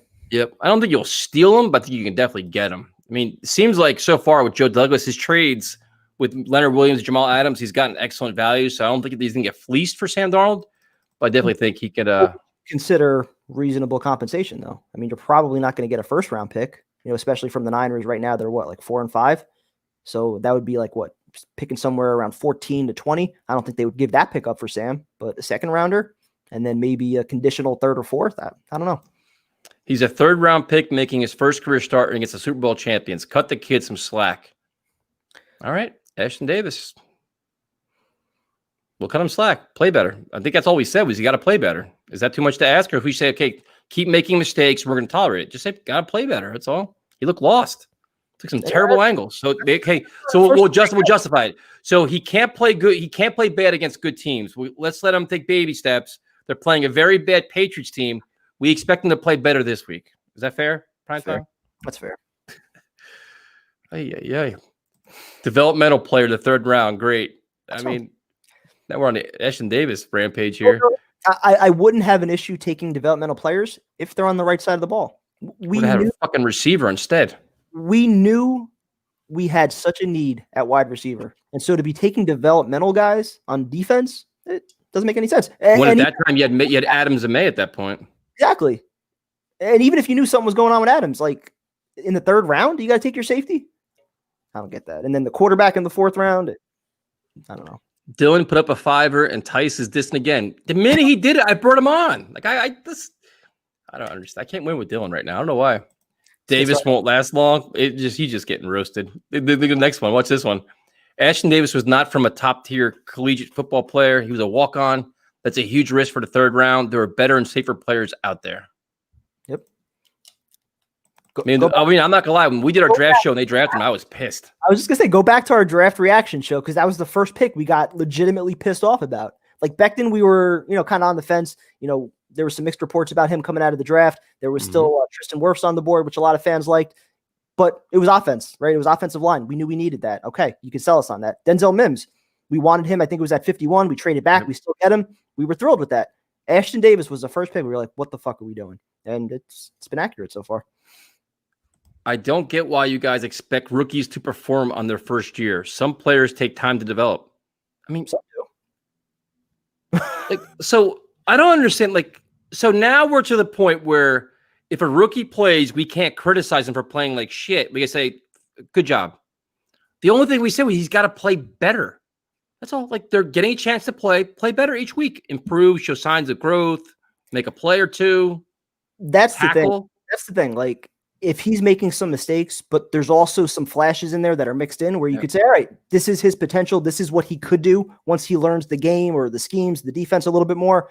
Then you say, okay. But right now, we really haven't. I mean, I know it's been a limited sample, but there really hasn't been a whole lot to get excited about with Davis. These fucking comments, dude. Oh, yeah. What do we start here? Davis is suck. Another Calvin Pryor. He's got more speed than Calvin Pryor. Calvin Pryor was like a hitter. Ashton Davis can actually fly. He's got a lot of good range. Dylan is spending more money than Joe Douglas. That's a great comment. Jesus Christ. This show's gone right to shit, man. I don't know what happened here. We were making some progress. Now it's just downhill. Oh, yeah. Anyone from the Saints or Eagles you would trade for in the offseason? Both teams are over the cap by $65 million. With the lower cap next year, might be able to get a good player for a steal. There's a lot of teams like that, man. There's a lot of teams that have a lot of challenges keeping like talented players.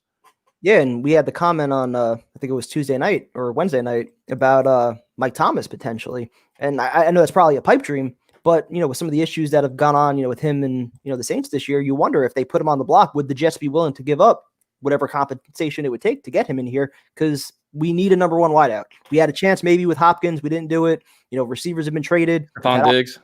Stephon Diggs, another one. So yeah, if you have an opportunity to go get him. Over under on punts Monday night.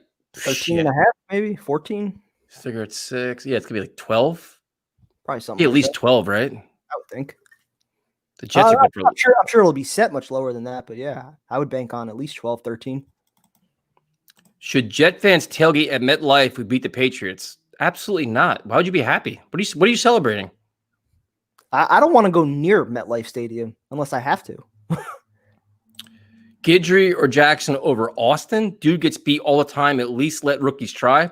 Blessed Austin's been playing pretty well, man. He's a little inconsistent, but he's coming. I mean, he didn't play a lot last year. I mean, out of every corner that we've seen so far this year, who's been the best? Probably Bless Austin to this point. I mean, Brian Poole, maybe, but even him, you haven't really noticed too much. Poole's played pretty well. But Bless Austin's not a problem. I don't hate him.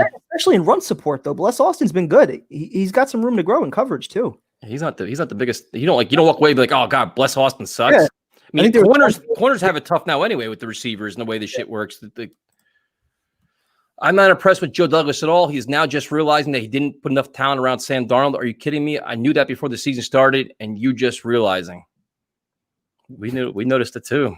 we realized that every single show we did in July and August, especially as the injuries started to pile up in training camp, and that's what pissed me off the most, was that like you were going into the year with, Denzel Mims banged up with the hamstring injuries, Brashad Perriman, he was in and out most of training camp. So it's like you're depending on Jamison Crowder. Smith was hurt. Vincent Smith was hurt also. I think Jeff Smith was also a little bit banged up. So who are you really depending on? Braxton Berrios? You brought in Chris Hogan? Like that was going to be enough for this offense? They completely just miscalculated, misjudged, mismanaged the wide receiver market. And it started with Robbie Anderson, who he was very, he admitted like he screwed that up completely. Yep. But still at the same time, you had a year to evaluate. That comment still pisses me off. It pisses me off, but it was like, what do you expect him to say? He knew he fucked up. I mean, but like I'd rather him say, you know what, we misjudged it. Say they didn't get the value right. Like the value, like you knew the value. That was an honest answer, though. That was an honest answer. They didn't get the value right. I mean, if we're going to be fair, right? He gave you the honest answer about what went wrong, and that answer is concerning as shit, dude. Concerning, but I respect it to a certain degree that he was able to just say, you know what, I fucked up there, and he was very, very honest about that. That was like the one thing I was like, you know what, even though I don't like the explanation, he was honest about it. You hope that as a first-time GM, he takes that as a lesson and doesn't do it again. Yeah, that answer fucking that was probably the most concerning answer out of all of them. The Gase stuff pissed me off more. Cut Herndon, he is suck. And where is Griffin? Griffin's useless. Yep. The whole tight end position is just a mess, man. It's just an absolute mess. Yep. Bryce Hall and Bless Austin, he make a pretty hybrid nickel. That's true.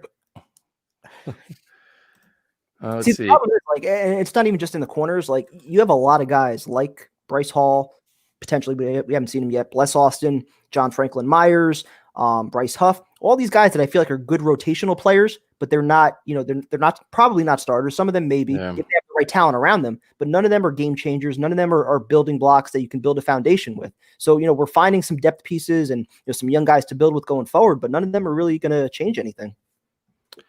Get the Dolphins fan out of here. I mean, we're cool with everybody, man. Every fan's cool. We don't have problems. Yep. Everybody feels bad for us. So. Yep. If Darnold wins a couple games, he ain't going nowhere. That's a possibility because you might. I mean, if you win a couple games, you're probably not picking number one overall. So if you're not going to get Trevor Lawrence, are you taking the second best quarterback? This fan base will be a mess. Why though? If they win, but it's like I guess it's how they win the games. Do they win the games and he's playing great, or do they win the games he's still playing like shit? Yeah. Or do they win the games with Joe Flacco? No, if they said if Darnold wins a couple games, if he wins and he's like, 17 of 35 for 180 yards, like you're like, that'd be the worst case scenario.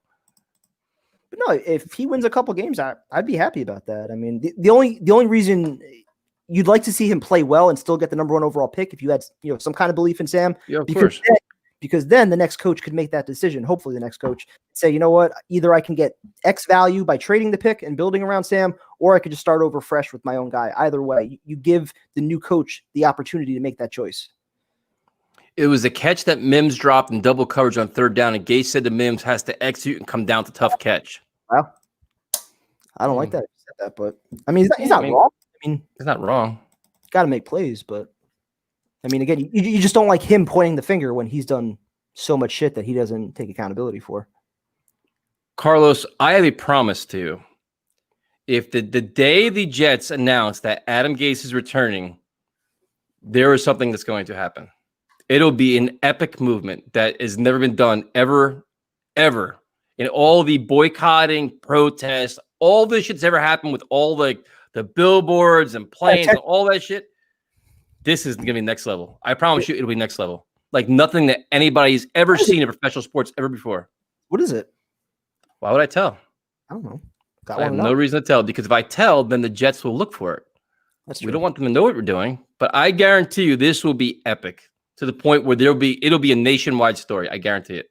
Kind of like driving a bus around Florham Park where, they pull it over. No, this would be bigger. Like my idea was to have like the billboards around all the opposing stadiums, which have been great. This is bigger than that. This will be a blatant statement that the Jets will not know what to do. They will not know how to handle this. I guarantee it. I'm that confident in what this is. You're going to be shocked, dude. Can't wait to see it. Joe Douglas says the things the organization wants him to say. Yeah, I mean, I think the Jets had an organizational meeting. Chris Johnson, Joe Douglas, Adam Gase. Here's what you're going to say. Here's how we want you to say it. Maybe kind of, construe this message out there. Get this out there. I mean, that's what every team does. That they have like a media session. That's again. I know it probably wasn't realistic, but my hope was still that even if Douglas wasn't going to throw Adam Gase under the bus, at the very least, he would put him on notice. The same way he kind of put himself on notice, accepted accountability for a lot of the mistakes.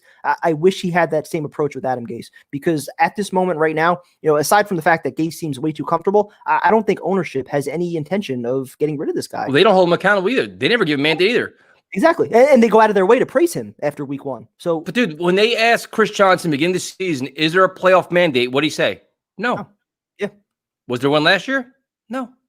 That's why, again, if I was Joe Douglas, instead of going out of my way to say he's part of the solution, you could just say no comment, or we should all be on the hot seat. Like, there was a number of different ways I felt he could have, answered some of those questions and not really given his full support for Adam Gase.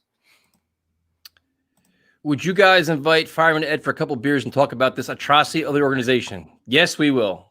We can definitely text him and get him on. And that needs to happen, actually. Yeah, I got to text him, dude. I haven't talked to him in a couple days. Every time that we've had Ed on the show in the past, it was when we had our old format where, we couldn't really let loose the way. Not in the off season, dude. I did the interview with Ed. Right, that's right. Dude, 10 seconds in, he's like, fuck this, and this is bullshit. I'm like, oh. Then he came after me, he came after Jay. Be a part of that one, so. He ripped me. I know. Ridiculous. It's not even fair. And he gets on a roll, too. When he's rolling, you're just like, all right. Just sit back and let's see. Becton blocking for P. Ryan's a thing of beauty, though. Becton blocking for anybody is the thing. That play with Frank Clark where you launched him. Well, you can't do it too much, though. I mean, once or twice a game max, you run behind the left tackle. After that, you got to go elsewhere. Yeah. Joe Douglas hasn't made a trade to make this team better. He's only made trades to make it worse. How's that even possible?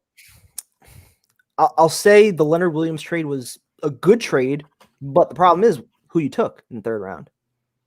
Taking Ashton Davis instead of, like we said, getting a wide receiver or somebody like that. So the initial value we all gave him credit for. Exactly. That was good value for Leonard Williams, a player that you probably weren't going to retain for the price tag that he was asking for.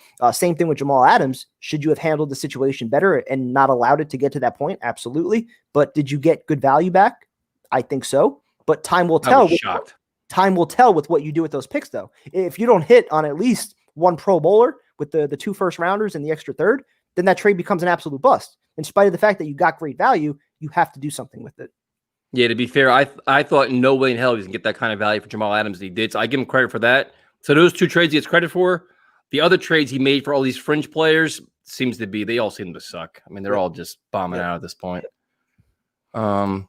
Ain't no way Trevor Lawrence is coming here if we do not have a new coaching staff here next year. No way. I 1,000% agree. Yeah, and Joe Namath kind of said it today, that he wouldn't be shocked if Trevor Lawrence did the, Eli Manning and forced, a trade to somebody else. And I think that would only happen if Adam Gase is still the coach, because the Jets, we're no different than Cincinnati was last year. I mean, we're a laughing stock right now, but new coach, new quarterback can very quickly change what we have right now, especially with the money we have and the future draft picks. It can change very quickly, but you got to bring in the right guy. If you try to sell Trevor Lawrence on Adam Gase, he will laugh in your face and have his agent tell the Jets to fuck off. He will not want a part of that. Yep, I 1,000% agree.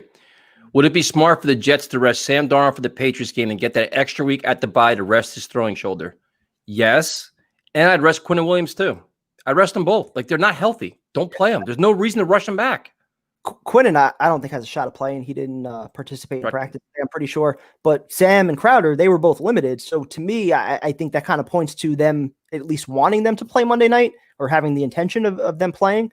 But yeah, I mean, this is an injury that's obviously now lingered for a couple weeks with the shoulder.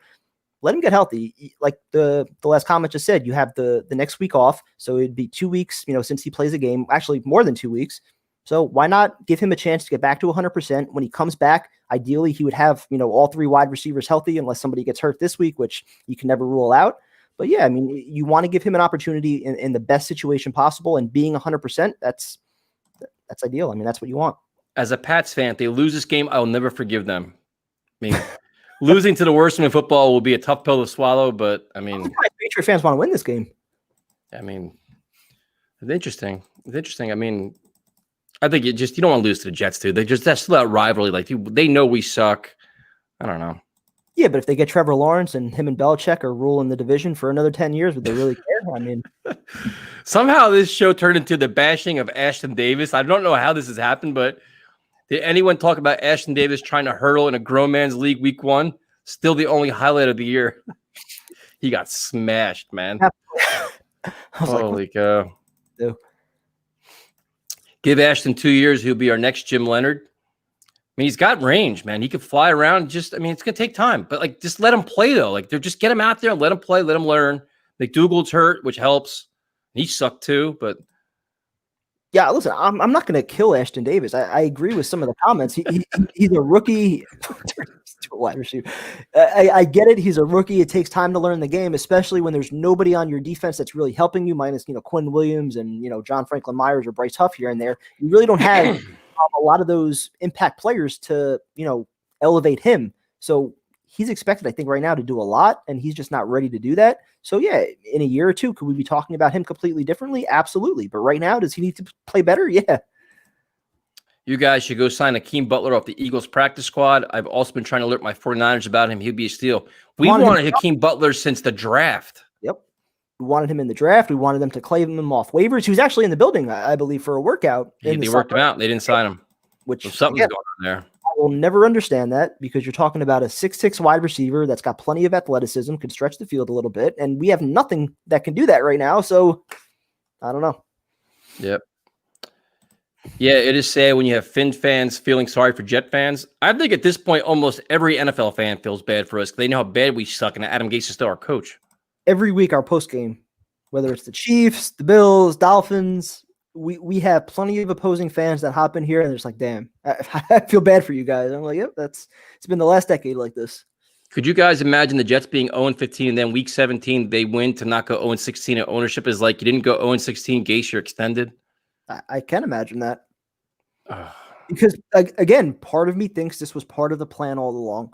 When you approach the season with plenty of holes, plenty of guys on the injury list, didn't spend that $30 million, I feel like it was kind of known between Gase, Douglas, and ownership that this was not going to be a competitive year and that everybody was safe, and we'll bring it back next year with probably a new quarterback and plenty of cap space, plenty of draft picks, and we're going to start a true rebuild for the third time in the last decade. You guys want to give up on Darnold for an unproven college quarterback. Ridiculous. So I've made my case, again, that Darnold has not been set up for success at all, right? He's been given no chance to succeed. But at the same time, if you're talking about bringing in a new coach, are we really going to say you have to take on Sam Darnold? Probably not. You're going to allow the new coach, if you hire a new coach, to say, I want to either draft Trevor Lawrence or I'm okay with Sam Darnold and trading the pick and building. When you say unproven, look at the resume that Trevor Lawrence can be bringing to the table. I understand that. But I'm saying, like, so with the Bengals, would you say, okay, I don't want Joe Burrow because he's unproven? When the kid was a Heisman Trophy winner, did all this shit? Yeah, but again, the Bengals didn't have that quarterback in place, though. The Jets potentially may have that quarterback in place. The only problem is it's literally impossible to try and figure out exactly how much damage has been done over the last 2.5 years. Can he be resurrected? Can a new coach get the most out of him? Will he change with the right playmaker? I don't think it's about to call it ridiculous is mind-numbing to me, because I'm saying you can make a very good case, but listen, Sam needs to change the scenery, let him go flourish somewhere else, and then, like everybody keeps telling me, you build your team with a quarterback on his rookie contract. There's your reset button. You reset, new coach, new quarterback on the rookie contract, and you start all over again. And you try it again, like Kyler Murray and Josh Rosen and all the other shit. It's not ridiculous. It's not ideal to get rid of Sam this early. I mean, we all like him, but it is what it is. I mean, it's not ridiculous though. I thought it was ridiculous to have those conversations a few weeks ago, but now we're 0-8. We haven't seen any progress. He's, in and out, injuries, shoulder banged up. Again, he hasn't had like one of those elite type franchise quarterback games since his rookie year. And I think the potential is still there. I think you trade him to the right team, right coach, right talent around him, he'll be a franchise quarterback. But to expect him to do it here, or to pass up the opportunity to give your new coach an opportunity to work with Trevor Lawrence, like you said, on his rookie contract, it would be tough, I think, to convince any coach to come here and say you have to take on Sam Darnold. If the right coach that you want to hire says, I want Sam, and I want to trade the pick and, build around him, then you say, all right, cool. If you have faith in, being able to resurrect Sam, that's awesome. But you want the new coach to make that decision if there's a new coach, which I hope there is. Yeah, it's not ridiculous though. Adam Gase's wife walks up to you and criticizes you for talking about her husband. How would you respond? This is what it is. Like, I had this situation. I was at a Yankees game one time, right? Drinking some beers, hanging out, and I was ripping Chuck Knobloch. I mean, roasting the shit out of him. I couldn't take it anymore. He was striking out, couldn't throw the ball at first base, just ripping the shit out of him. The guy sitting next to me was a family member. And he's like, dude, do you have nothing else better to do to insult a player? And you know how we get, that we just rip. Oh, yeah. And I'm like, dude, the guy sucks. He's killing us. He can't do this, can't do that. He's like, well, what about this or that? And then my buddy's elbow, like, dude, shut the fuck up, man. Just shut up. I'm like, no, this is ridiculous. I'm like, we're sitting here, we're Yankee fans, this and that. And then the guy next to him was like, oh, and then I was like, he was a family member. I'm like, oh, God, like, you gotta be kidding me. I was like, listen, man, I'm like, we expect a lot more. He used to be a Gold Glover, batting 300, all this stuff. I'm like, it's New York, man. This is New York. Like, what do you want me to say? If he sucks, he sucks. That's the way it is. Yeah, it's just awkward though, man. Very uncomfortable. I think any player, coach, GM, when you're playing in the city, you have to kind of understand the fan base that you're working with, that you're dealing with, especially a Jet fan base who has not won in 50 years. All right, we're all angry, we're passionate. Like, it comes with the territory. So, for Adam Gase's wife or anybody else's wife that, might be offended by some of the things we say, we're all rooting for these guys. It's not like we're going out there, when we want Adam Gase to fail, but based on what you've shown us, we want you out the door as quick as possible because you are not the solution to this team getting better. And the players know, like, we've hung out at players at charity events. We've been like, I was near Todd Bowles, dude. When one of his worst times, I sat and talked to him for 20 minutes. Yep. And you just be honest, but listen, man, we're just, as fans, we're just angry. We're tired of losing. And like, you say shit and they know it. They're not surprised. No, not at all. The only people that are surprised that want to, kind of censor you are Jets PR because they think it's, making a difference. But Primetime, you could answer this question. At Talk Jets Radio. We do, but yeah, we're on it. We try to, we should do better with it, but we do our best. At Talk Jets Radio on Twitter too. Let's see what we got here. I promise I will post clips tonight on there. Joe Douglas is a puppet. I just want, the only thing I want, the reason why, there it is. Right here, Diane. I got you. Muppets and puppets. It's my favorite saying. I want to make a shirt so bad, but by the time we get them made and sell them or just give them out, the season's going to be over. It's my favorite comment. I love it. Like, we get messages all the time, dude, like Muppets and puppets. Those shirts might be good for next year, though. Oh, they bring him back. No, dude, I'm telling you, the minute he is announced, you watch the live stream. I'm rooting for it now just to see what you're going to do. Dude, I guarantee it'll be the most epic thing done by any NFL fan ever in this. It's never been done before. Never. Oh my God. It'll be next level. The Jets will have, they won't even know what to do. They will just be shocked. It's going to be that big. I don't even have a guess about dude, what you're thinking about right now. I've learned from the best, man. I've watched all these banners and planes and all this other trucks driving around. It can't be a banner. It can't be a plane. It can't be a billboard because all that's been done already. Right. Can't be a little protest because that's bullshit. It's level. Yeah, it can't be a protest. It's bigger.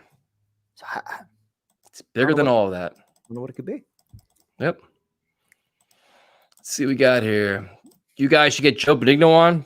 I can reach out to him. I know a good friend of mine knows him pretty well. I've hung out with him. He's a really good dude, man. I tell you, I went to Miami with him. We went on a road trip together. Like, it was on our a Jets Dolphins trip, and he was on there and hung out with him. He's awesome, dude. He's a super cool guy. That'd be a nice get. Fireman Ed, we got to reach out to him, dude. It's not a problem. You do that. Next couple of weeks. That'd be fun. Let's see what we got here.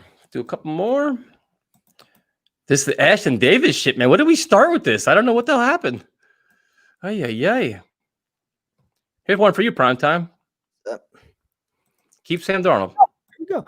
And again, I've kind of somewhat come off this a little bit, but in the back of my mind, still, I believe in Sam Darnold. I think he's a franchise quarterback. I think he has not been given a fair chance. So if you have a chance to get a ridiculous haul for that number 1 overall pick, I'm talking like 3 first rounders plus some seconds and some thirds, some kind of crazy, compensation like that, then I think you have to seriously consider it. Not that a new coach would probably want a project at quarterback, but if you have a chance to put a better team around your quarterback, I think it's worth at least, considering. Do we accidentally win this game and kill tanking for Trevor? One game won't kill the tank, but you need the Jaguars to start winning some games. One game doesn't kill it, but then the fact that it's a win against the Patriots and you play them again, you're kind of in some dangerous territory there, because if you win the next one, then you're in trouble. Jets have fans. A Raiders fan joining us. Raider Joe is joining us. Jets do have fans. Passionate fans. We would love to come to Las Vegas to watch the Raiders play. That'd be fun. Can you imagine Jets Raiders in Las Vegas? What could possibly go wrong with that? Sure, we get win or loss on Sunday. Well, Sunday is a very good day. I'm going to predict a very happy day on Sunday because the Jets play on Monday, so it's going to be even easier. Let's see. Why is everyone so confident that Sam will become a way better quarterback on a new team? Simple. Because since he's been here, what has he been given? He's been given Todd Bowles and Jeremy Bates, Adam Gase and Dowell Loggins. They've taken away Robbie Anderson. They gave him a nice weapon at running back in Le'Veon Bell, who the head coach doesn't know how to use. The head coach also doesn't know how to make adjustments. The GM doesn't bring in any talent as far as wide receivers go. He has literally not been given a chance. And if you look at every single other quarterback, other young quarterbacks that have entered the league in the last 5 years, Mahomes, Lamar Jackson, Josh Allen, every one of them, head coach, offensive line, playmakers. Yep, Baker Mayfield too, right? He didn't initially have the head coach. He's actually on his fourth head coach since he's been hired, which again proves the point that continuity is bullshit. You make the change until you get the right guy. So all these young quarterbacks, they have all those things: wide receivers, O-line, the right coach. Sam has none of them. The Jets organization is a dumpster fire. The Jets have killed Sam Darnold, and they will kill Trevor Lawrence career also. I 1,000% disagree. If Gase is the coach. If you have a new coach, then it's a fresh start for everybody. I mean, why would we think that Trevor Lawrence is automatically going to be a bust if, let's say, Jim Harbaugh's here? I'd have plenty of confidence in that tandem. And Joe Douglas banks in and he cashes in on these draft picks and the cap space and everything else. And he has a lot. I mean, they learned their lessons from all the things they did wrong the last 3 years, and they build the right way. That's what you hope. Yep. Oh, Jesus Christ. Quinnen is pretty injury prone and has bad stamina. He's looked better this year, but we should have took Josh Allen. Quinnen Williams is coming on, man. I mean, Quinnen Williams is playing very well. Like, I've been hard on him, but like his biggest problem is he makes a big play and gets a penalty. Other than that, he's been ferocious in the middle. I have no problem with him, man. Like, I don't. The biggest problem still with Quinnen is where he was drafted at number 3 overall, and like the comment said, who they could have taken, whether it was Josh Allen, maybe trading down, going offensive line. There were a number of different ways they could have handled that pick, and going for interior defensive line with all the other needs that they had just didn't make sense. Let's see. We got some Jesus Christ. I mean, there's so much hostility, man. It's Friday night. Have a drink, relax. I mean, oh my God. It's a calm show. Yeah, I thought it should be, but I don't know what the hell happened. All right, we'll bring on some of the anger, I guess. Can we just force feed Mims, please? I mean, Mims should be the one. I mean, get him the ball as much as possible.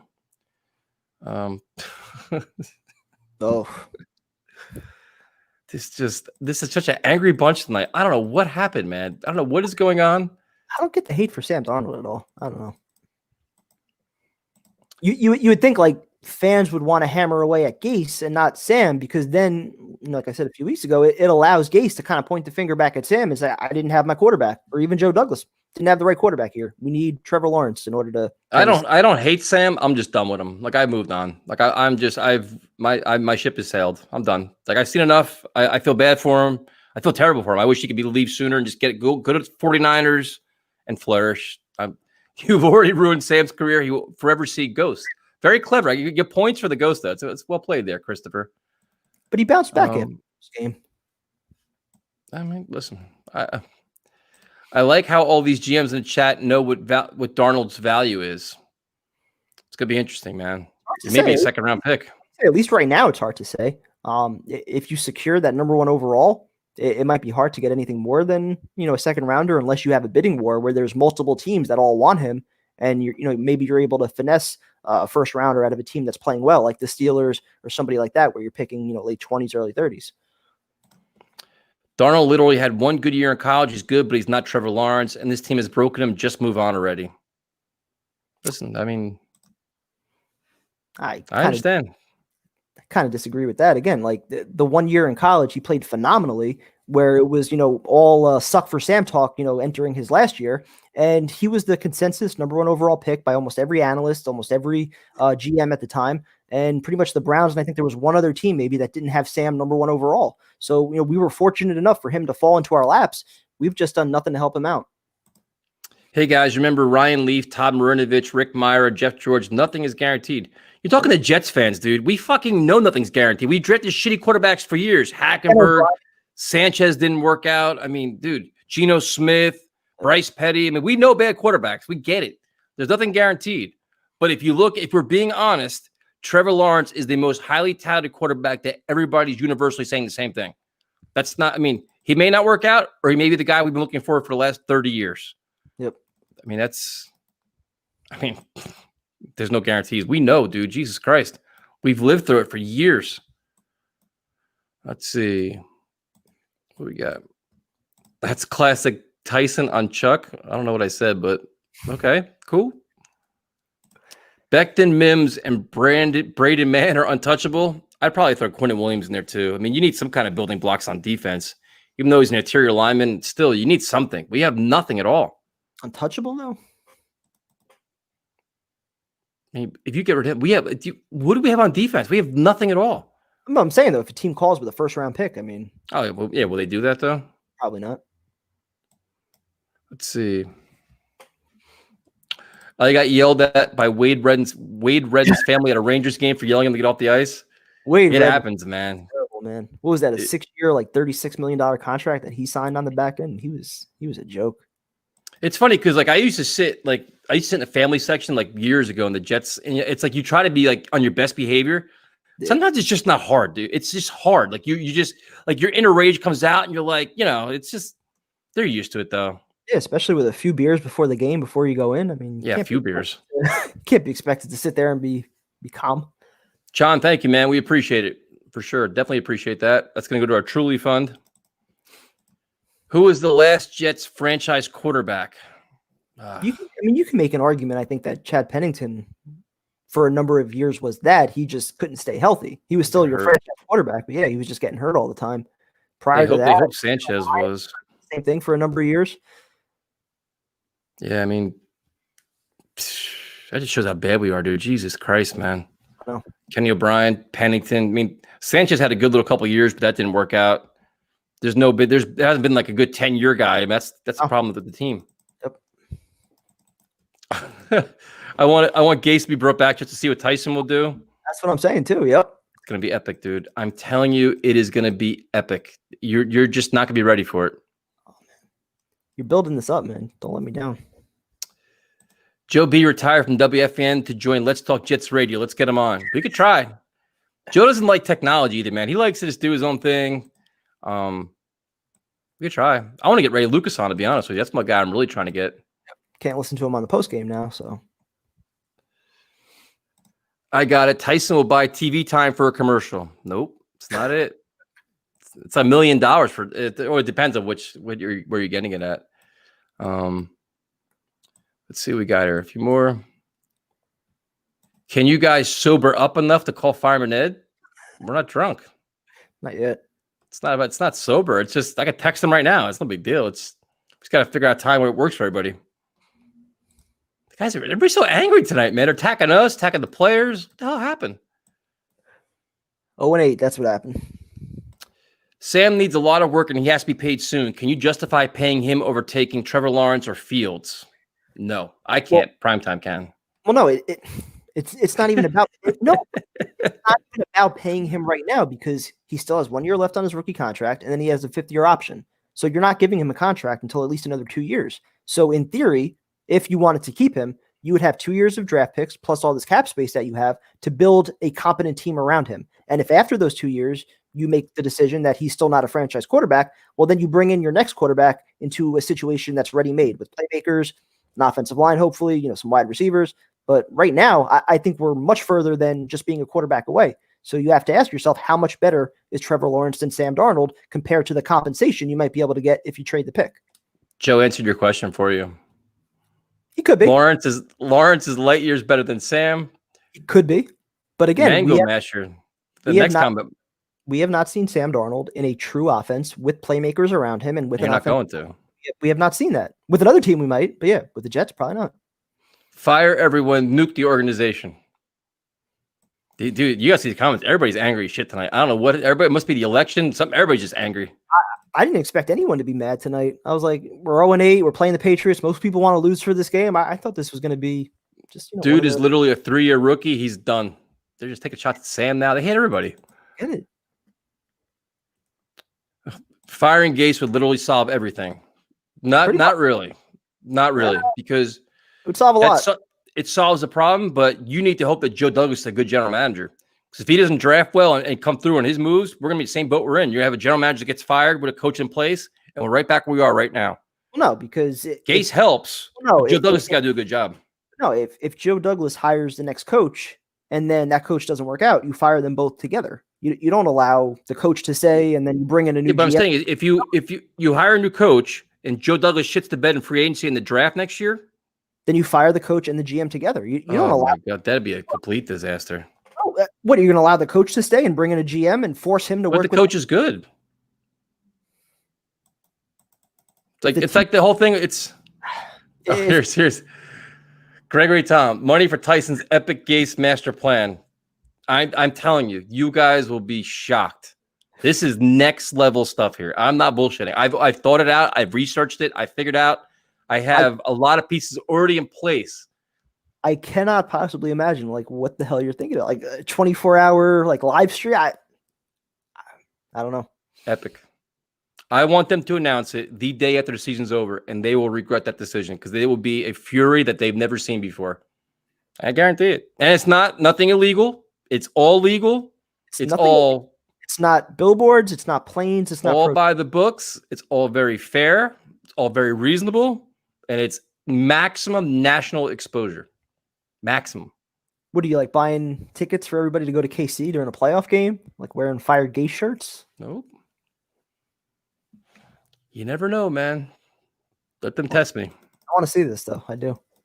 Oh, I'm ready, dude. I have a little time in my hands. When I have it, I just use it wisely. There you go. Cowboys fan brought here by YouTube recommendations. What's up? The Cowboys are in for a rough time, man. Who the hell is their quarterback? Gilbert? Who the hell's the quarterback of the Cowboys?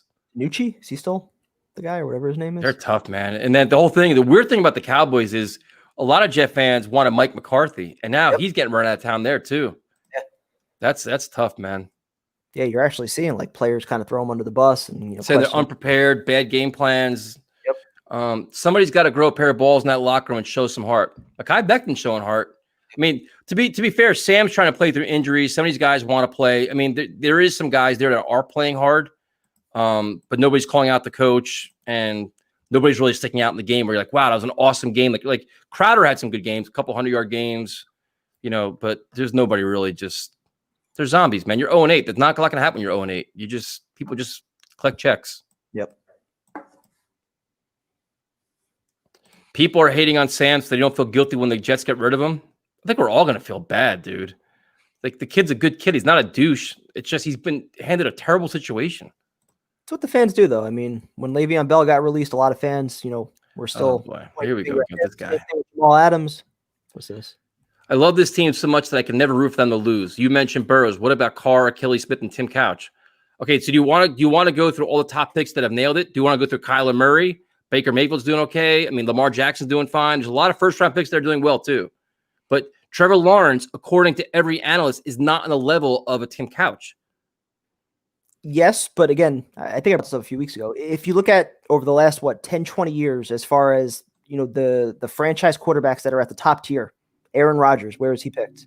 I think 20th or 22nd, something like that. Pat Mahomes, he was the third quarterback taken in the draft behind Trubisky and Deshaun Watson. So the guys that have truly been the once-in-a-lifetime generational prospects, in some instances, have actually slipped to. Yeah, but this is like an Andrew Luck kind of player. They're saying. I get that. Andrew Luck was as advertised. He got the hell beat out of him because they didn't build an offensive line around him. But and that's part of what I'm saying is that just bringing in Trevor Lawrence by himself, that's probably an Andrew Luck situation where you don't have the offense. Well, you got to hope that Joe Douglas sticks to his word. Yes, you have to hope that we build a team around him. My theory is that by trading the pick, you create a better opportunity to build a team. So if you have belief in Sam Darnold, that's probably a better team. He's gone. Probably. But again, probably, but I still think that decision should be for the next head coach. If we have a next head coach, that should be I don't think my liver could take another year of Sundays watching Gase coach this team. Your liver, dude. Try being our liver. Shit. Mondays have been tough this year. Sam has 3 300-yard games in his career. And at least 2 of them probably were under Todd Bowles and Jeremy Bates, if not all 3 of them, maybe. All right, we got some primetime support here. I agree with primetime. Sam Darnold is getting too much blame. He has a lot of talent. When he made, a 40-yard run on Monday night, he was impressive. Well, listen, it's not even just the 40-yard run. Like every touchdown that we've had when Sam Darnold has been the quarterback have pretty much been him, going off. He's just not consistent enough. That's the problem. For every great play, there's a terrible interception. So then let me ask you, what around him has been consistent? Dude, I'm not going through this shit with you again with now I'm calling him Sanchez. How many drinks have I had? I'm just done with Darnold, dude. I understand. I have all the respect for him. I understand his talent. You just said he's not consistent. So I'm asking you, what around him has been consistent? Nothing, right? Okay. I don't. You system in year 2. Year 3, you strip away Robbie Anderson. Just make better decisions. Don't take bad sacks. Don't throw bad interceptions. And all of that is made much easier when you're operating in a system that takes advantage of defense's weaknesses, that gets the ball to guys in space, that has some kind of plan that can make adjustments. Sam Darnold does not have the luxury of any of that. None of it. And he's defeated. He's not playing with any confidence, making bad decisions. So if it's a cumulative effect of all things that happened to him, if we took Patrick Mahomes, I think there's probably I don't care, dude. Like I'm not going through this shit again. But it gets boring. Like there's a good chance we're running him out of town right now. So what? Fucking, he's gonna be run out of town, and then you get the next quarterback. You put him around. Let Sam flourish somewhere else. Fine. No, listen. I understand for Sam at this point, it's probably best that I would ask for a trade if I was him. I would have been asking for the last 3 weeks. So would I. I wouldn't want to be here. Oh, so would I. I'm not arguing you on that. I'm arguing as far as what Sam Darnold can be and why an organization that has struggled for years to find a quarterback now so quickly before 3 years is up with a 23-year-old kid. Because organization with a new coach and probably a new owner, where he's going to come back, and they're going to want to reset everything and say, we're going to start all over again and try with this guy because you have in theory a franchise quarterback staring at your face. And like franchise quarterback, other teams are considered taking too, like Giants and everybody else. Like I've been saying, if the new head coach decides Trevor Lawrence is the guy that we got to go forward with, all right, cool. You make that decision, awesome. But otherwise, I mean, I still think Sam Darnold could be a franchise quarterback, and I think they should at least listen to some of the offers they might get, because if you have that Herschel Walker package in front of you where you can rebuild the entire team. If you think Trevor Lawrence is the guy, I ain't taking any offer. I'm taking the quarterback. We need the quarterback. I don't give a shit what the offer is. If you think that Trevor Lawrence is your answer at quarterback, the hardest position to fill in the NFL, I'm taking him. I don't even think about it. That's it. Take care, Sam. Remember when Decker got the overtime touchdown against the Patriots a couple of years ago? Just like a lifetime ago. It does. Fitzpatrick. That place was going nuts too. That was actually the last positive moment that we've had as Jet fans. I mean, what moment have we had since then? That was 2015, week 16, December, and we've had nothing at all since then. We lose to Buffalo the following week, and the last 5 years have been that fucking game. Let's see, I agree with everything Primetime says, but I still don't think at the end of the day you have the quarterback to win a Super Bowl. Darnold is not winning a Super Bowl ever. It's impossible to say when we've not seen him with what a lot of these other young quarterbacks are working with. I mean, you might be right, but I still think that's for the next head coach to determine. So Mark took 20 minutes ago, Mark decided to insult us. He's still watching. And apparently he's still watching, and he still wants to insult us. So thank you for wasting your time watching us, Mark. We appreciate that. Clearly you have no life. So that's cool. I love the troll. See. Yeah, dude, I can give a shit. Darnold equals overrated. I don't think he's overrated, man. I think that a lot of fans had a lot of hope for him based on his potential, and he hasn't lived up to it for a variety of reasons.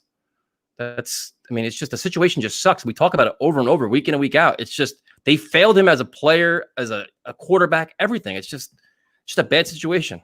Here comes. Tyson for GM. Primetime loved Hack, so he can't be in charge of personnel. Make him the challenge flag thrower. That is true. Listen, I was a fan of Hack. I was there every day in practice. Don't you have his jersey? I do. Unfortunately, it's actually right over there. You have a Geno Smith jersey too? I do. So let me get this straight. In fairness, though, hold on. In fairness, with the Geno Smith jersey, that was when he was a free agent, and so I was in Sports Authority one night. It was on clearance for like $8.99. So I was like, you know what? Maybe they sign him back. You know, he's still the quarterback. So I was like, you know what? For $9, this is true, man. You were a big supporter of Hackenberg. We used to fight about that. I was. So why am I even valuing your opinion? This is an excellent point with Jets fan media. Hold on. It wasn't even so much about being a supporter of Hackenberg. I just hated the fact that literally as soon as he was drafted, everybody hated him. Like, he didn't even have an opportunity. He sucked. Well, yeah. I mean, we eventually found out, you know, once he actually played in some preseason games. In training camp, he made some throws. You may see it differently. I know you see it differently. There were still, and you can ask Jay because he was standing right next to me. Like, we saw some of those throws. The problem is when you're talking about game day and actually reading defenses and the speed of the game, he couldn't adjust. In practice, you would see some deep balls where you're like, wow, he can sling it. You'd see some mobility where he runs for 20 yards. Problem is, all those things on game day when you have actual defenses playing and trying to hit you and take your head off, he couldn't do it at that level. So, but again, I was a fan of Hackenberg, and I hated how as soon as he was drafted, he was given the treatment like, you know, this kid sucks, run him out of town before he played a snap. So from that aspect, I think fans should kind of support their quarterback until we see that he sucks. Didn't we take Taj Boyd? Yes, we did. We did. He didn't do anything. I mean, he was like a 5th round pick, 6th round pick. He was later, or 6th round pick, right? He was later on, I think. 6th or 7th, yeah. He was definitely late round pick. Forgot all about Taj Boyd. The contract situation alone puts Lawrence over Darnold. I completely agree. Who are you paying right now? The contract should have nothing to do with it. Dude, you have always said you want to take advantage of the rookie contract. Yes. That's what you're doing with Trevor Lawrence, taking advantage of rookie contract. You just bought yourself 4 more years. Yes, but right now, who are you paying? I'm not paying Sam Darnold $25 million. That's enough for me. Good. You don't have to for another 2 years. Once his option comes up. Yeah, you can evaluate him on that 5th-year option without any. Why even bother? I'd rather take Trevor Lawrence, his talent, a clean slate, and that rookie contract that you've always been proud of. Build your team around your rookie contract. Isn't that what you told me? Yes, because ideally, there it is. Because ideally, you have other guys in place like Jamal Adams or Robbie Anderson that you're paying big money to. Right now, who are we paying anything to? There's nobody on this roster that's why waste money? I'd take the smart money. You build the rookie contract. Who are you paying though? Look at these comments, man. Holy cow. Geno Smith is arguably better than Sam? No. Stop it.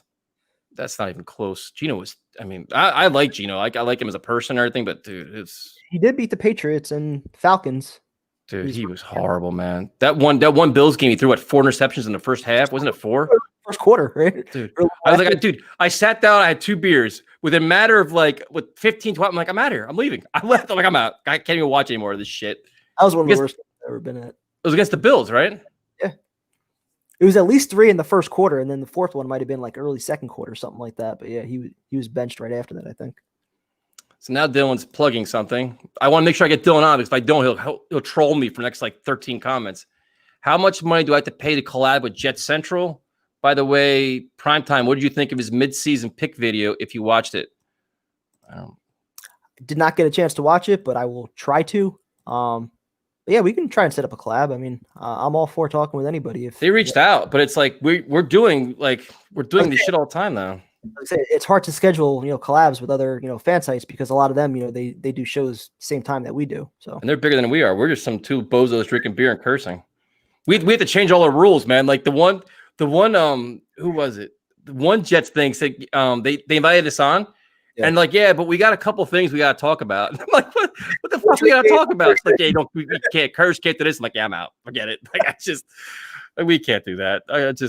No thanks. I mean, it's understandable. That was our philosophy for about 4.5 years. So I enjoy listening to you guys, watching this depressing team.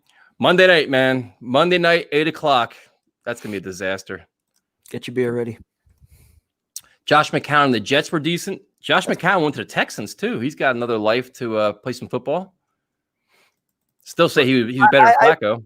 Yeah, I was gonna say I wish McCown was still the backup / mentor to Sam instead of Flacco because we've seen numerous times where they show Flacco on the sidelines and he just kind of doing his own thing, not talking to Sam at all, not taking on that mentorship role where we know Josh McCown would do that because he kind of has some aspirations of being a coach after football. I think he's going to be a phenomenal whether it's quarterback coach, offensive coordinator. I think he's going to be that eventually. So we don't have a quarterback coach right now. Why not bring in Josh McCown? Laughing my ass off when the Gase interview. Watched it multiple times laughing. If you guys don't realize, we got a special guest. Our video prior to this, or maybe it's 2 of them ago. It's called Special Guest on our YouTube channel. And Primetime, I'm not gonna lie. Every time the thing starts, I'm hysterical laugh. I can't keep a straight face. It's some funny shit, man. I don't know how you don't laugh when you do it. It's easy to keep a straight face under the mask when you know your face can't. I was dying, because the one question you answered, I was in legitimate tears. I had tears running down my eyes. I couldn't even fucking see the screen. The best was before we went live. You weren't expecting that. Some funny shit. Yeah, we've had Gase on twice already. It's been impressive. Okay, Jets fans, you want Sam Darnold to perform miracles. I can't wait to see Trevor Lawrence not want to come to the Jets. Okay, Adrian, there's a lot of different things we want here. We want Sam to be a very good quarterback, but they failed him. If you bring in Trevor Lawrence, you're assuming that Joe Douglas has a plan and a new head coach that changes everything that's going on here. You don't have an incompetent coach. You don't have a barren roster. You don't have no rhyme or reason at wide receiver. You change a lot of things that's gone wrong. So, and you now have Becton too. Hopefully you have stronger pieces than what Sam was dealing with. Last year was a mess. The offensive line was the worst in football, and it wasn't really that close. Not much better this year.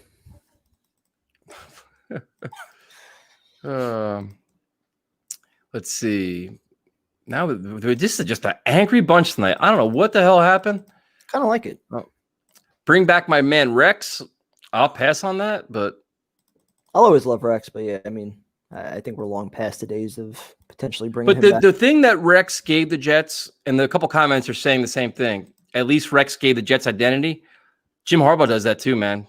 You bring in a Harbaugh, like Rex had that swagger. We are proud of the team. That the team played hard, the emotion, they had passion. You believe in the team. You had something to believe in. Right now, you don't believe in shit. Harbaugh gives you that, man. Yep, he gives you that, and he also gives you the football background and the X's and O's. Where it was like with Rex, there were some things you liked on the defensive side of the ball. He never really seemed to be able to solve the offensive side of the ball. But yeah, as far as giving the team an identity, allowing fans to kind of put their chest out a little bit and feel good about the team. That was the one thing that Rex brought here that I always appreciated. Even with all his deficiencies with the X's and O's, he made you proud to be a Jet fan for a little bit. Purge the organization. I wonder if C.J. Mosley still wants to be a Jet after how this season has gone. Good question. He hasn't played in 2 years, man. It's crazy. What the hell are you even getting out of him next year? Like, you don't even know what we're getting out of him next year. And then you got to think, like, it's a true rebuild now because everybody's gone. But he's probably sitting there like, Le'Veon's gone, Jamal Adams is gone, all these guys are gone. He's probably like, he probably wants out big time, man. I got a question for y'all. If you're Joe Douglas and you're keeping Sam, what position outside of quarterback do you draft? Well, that's an easy one. You target wide receiver. You get a true number one wideout in here because then I think that has kind of a ripple down effect as far as making Denzel Mims a much better player. I think he could be a number 2, and we already like Crowder in the slot. He's had a couple 100-yard games this year. So yeah, I mean that gives you plenty of options. And if you take another receiver in the second or third round, now you're covered in case some injuries, which we've seen every year they're going to happen. So yeah, I think wide receiver is definitely the priority. You probably need another running back right now. You could definitely make a case for a tight end and some pass rusher, dude. Pass rusher. I don't give a shit about pass rusher, cornerback, or anything else until the offense is solved. I don't. No, but dude, you get 2 receivers, you work on the offensive line, and you get a legitimate pass rusher for the first time in 15 years. My approach to this offseason will be exactly the same if I was GM as what I was suggesting they do last year, which was every penny that you could spend, every draft pick that you can make should go to the offensive side of the ball to get a true evaluation of your quarterback. And even more so next year, if you're bringing in a rookie quarterback, set him up for success. Give him some talent, give him some wide receivers, make sure the offensive line has some depth pieces in case guys go down. Do not leave any stone unturned, whether it's Sam, Trevor Lawrence. Assure that side of the ball is successful, and then you can work on the defense. Tyson's going to be broadcasting from Sing Sing next year. Listen, they bring back Gase.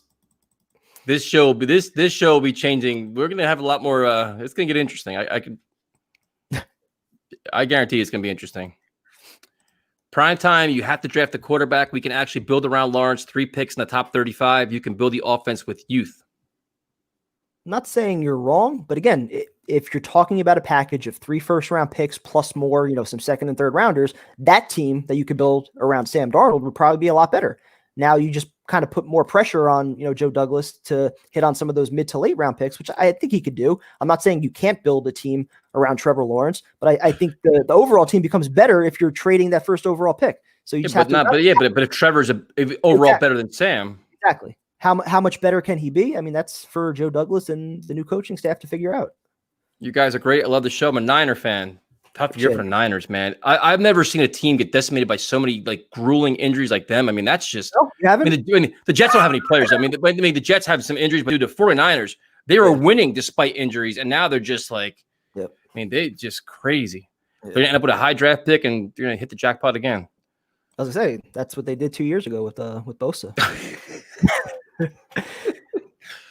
He'd be great. He'd be great on Gase's team. He would be perfect for today's Jets. Great in practice. He would fit. They should bring him back. Fit right in. Who has it worse, the Knicks or the Jets? Honest question. Jets. The Jets. Jets.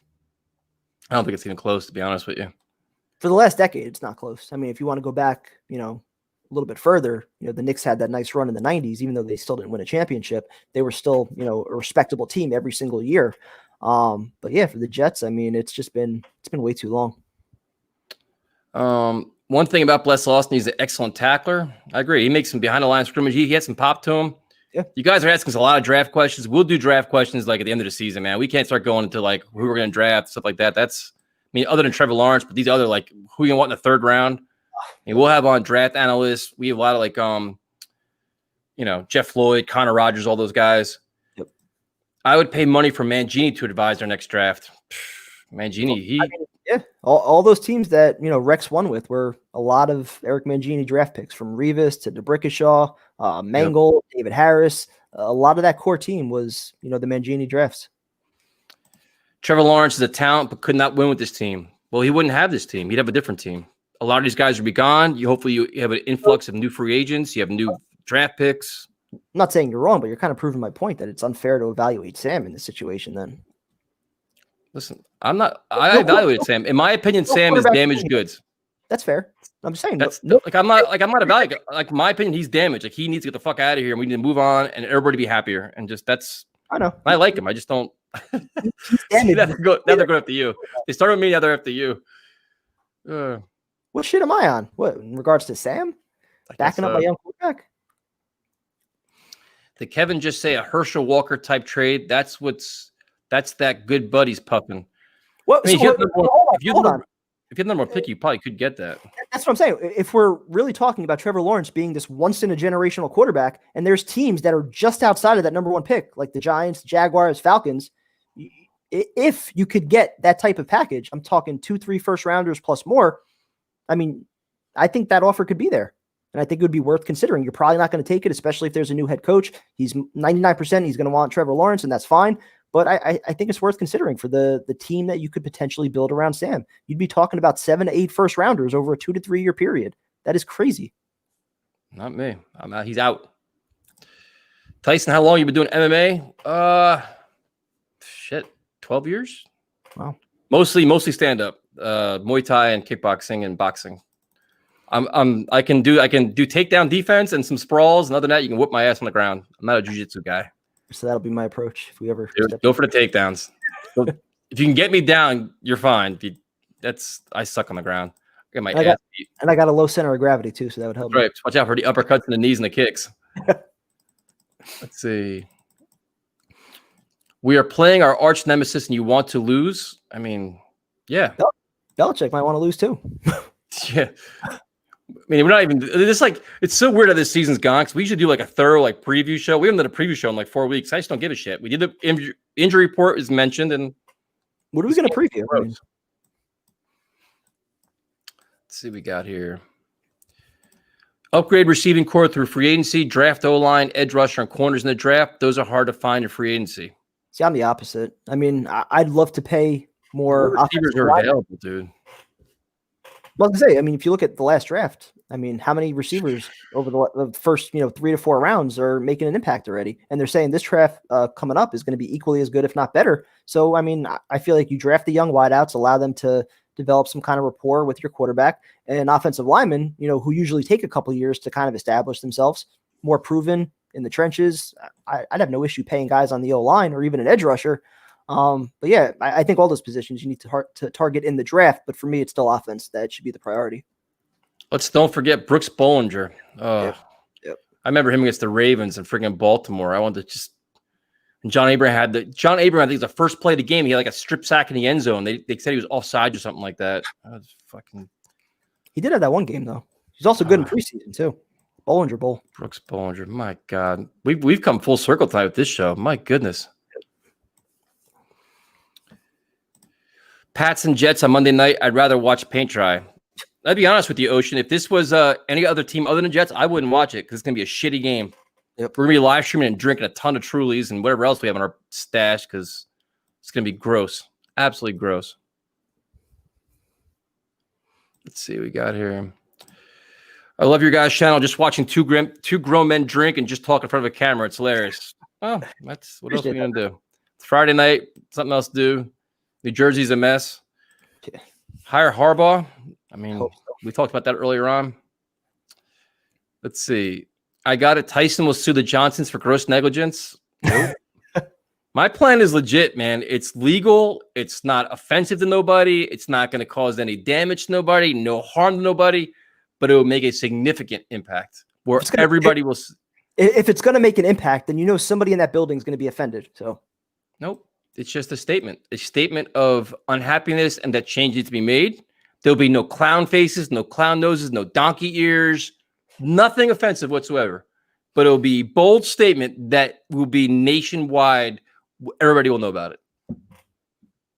Can't wait to see it. Hope I don't have to. Oh, man. I mean, let's see.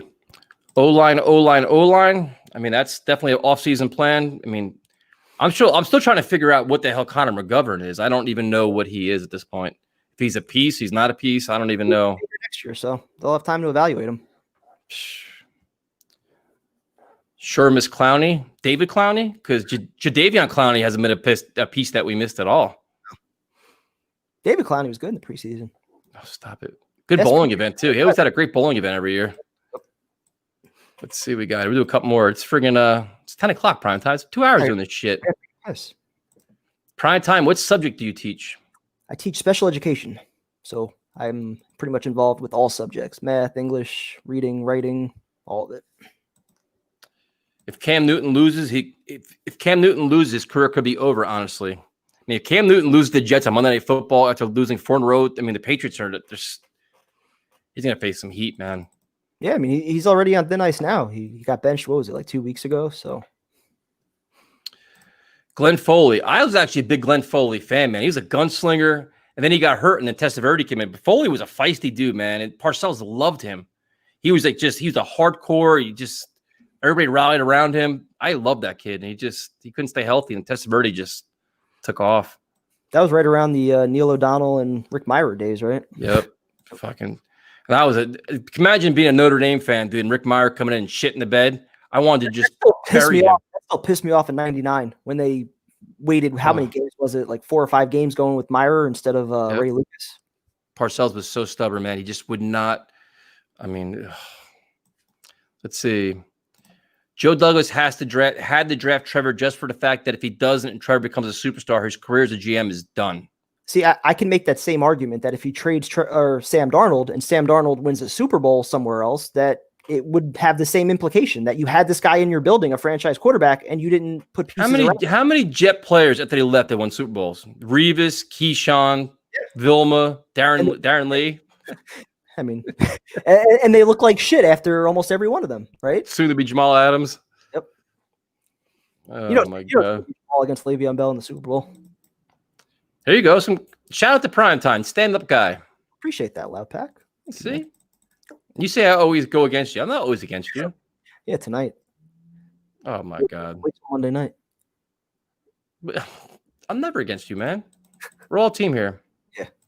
If Sam had Ray Lucas's attitude, then we were talking about a different quarterback. Different swagger, different personality. Yeah. I'm not going to judge his attitude. I mean, there's nothing above the shoulders that really worries me with Sam. I mean, if you want him to be, this rah-rah guy, that's not really in his personality. If you want him to start going nuts or throwing guys under the bus, like that's not him. Jets had a great week of practice every week. Always. I wish we still had a weapon like Brad Smith. That guy could do almost anything. I mean, if Adam Gase had Brad Smith, he probably wouldn't know how to even use him, to be honest with you. That is true. Let's see. We'll do a couple more here. Are they really touting Lawrence as a can't miss? Nobody's saying he's a can't miss, but I mean, he's a high. I mean, there's no can't miss guy, but they've put him in that category that he's pretty much can't miss. I mean, once in a generation to me says can't miss. Quincy Williams is a stud. Do you think he's having a Pro Bowl year prime time? I'd say probably just short of Pro Bowl, but I mean, with 8 games left, I mean, if he does a little bit better than what he did in the first half, he can get in. To think we were actually close to being playoff contenders. Think about it. Mosley, Adams, that defense. All we needed was a new coach and a couple of free agents. That was the argument I was trying to make in the summer, that if you took away the coaching staff and Adam Gase, right, if you had the right coach here with what was in place between Mosley, Adams, Robbie Anderson, not letting him walk, if you prioritize the offense and added some significant pieces, maybe even one pass rusher, not even a 15 sack guy, just somebody that was similar to Jordan Jenkins, you weren't far away. But at this point, you've subtracted so many pieces that the only option left is to do a true rebuild. And their free agent plan was like bargain basement shopping. Yep. Don't worry, guys. We just got to watch the film. We'll be fine every week, man. Unfortunately, it takes 4 or 5 days to watch the film. Let's see. What we got here. The more Darnold hate, man. Darnold is never winning a Super Bowl as a starter. I do not see the fight or heart I see in Joe Burrow. I mean, if we're expecting to see like fighting heart out of this kid when he's just getting his ass handed to him every single time he's out there with nothing to throw to and a coaching staff that's not helping him along, I mean, what would your attitude be like going into work every day knowing you don't have a chance to succeed? Prime time for president. A lot of supporters tonight, prime time. I don't know what I'm doing different, but thank you. Damn, bro, I finished 2 blunts. You still on? Well, look at the bright side, Jay. If you live in New Jersey, you're about 8 months away from doing it legally. So that's even better. It's recreational. So we got to have a show. Once it officially becomes legal, that's our next show. See, now Dylan is asking a question that you've already answered. So that means he's either not been paying attention. Do we have to even humor him now? Because he's not paying attention, dude. Oh shit. Let's see. Hold on. Shit, and I lost it. It updated really fast on me. Here you go, right here. Oh yeah, he's just not listening then. Yeah. He should be fined $5. I'll say it again. I teach special education, so I do all the subjects. If Burrow had Gase as his coach, how would he feel? I mean, he'd be struggling too, man. Yep. I honestly don't think that any quarterback right now, with the situation that Sam has had to deal with for 2.5 years, I don't think any quarterback would be doing anything differently. I love the way Burrow plays, though, man. I love that kid. He takes a beating too. He looks like enormous because the Bengals' offensive line sucks. Yep. He's a scrappy kid, man. He's definitely. They lose a lot of close games too. Weren't we kind of saying the same things about Sam his rookie year? No, we weren't. Do I have to go back? I like the way Burrow plays. I don't know. Do I have to go back to the shows? No, I like Sam. I can't give anybody else credit. Like I understand you're your best friend, but I like other quarterbacks. I like the way Joe Burrow plays, runs around. Literally the same thing you're saying about Burrow, we were saying about Sam Darnold his rookie year. Right. And that ship has sailed. What changed after that? Yep. And now he's out. And now I have my new BFF. That's Trevor Lawrence and Joe Burrow and everybody but Sam. I want to win a couple games now. Just to see you hop back on the Sam Darnold bandwagon. Nope. That dude, I'm done. Completely done with him. Just wait until he's back next year. Let's see. Gase, if fired, will get another job because no, he won't. No, he won't. There's no way that Gase gets another job. It's impossible. He'll get a job, just not a head coaching job. Yeah. What is he gonna do? He probably won't even get an offensive coordinator job. But Sam ran over Tyson's cat. No, I'm just done. Like I'm time to move on. Like everybody needs to move on. Your old quarterback. I don't know. New coach, new quarterback, rebuild. I get it. If you want to push, the change of scenery, that's fine. I understand that. And if you want to push, and if you want to push, new head coach, San Francisco, Lawrence, that's fine. But to be giving up on Sam, they can't not giving up on him. I believe in him, but I believe in him in San Francisco.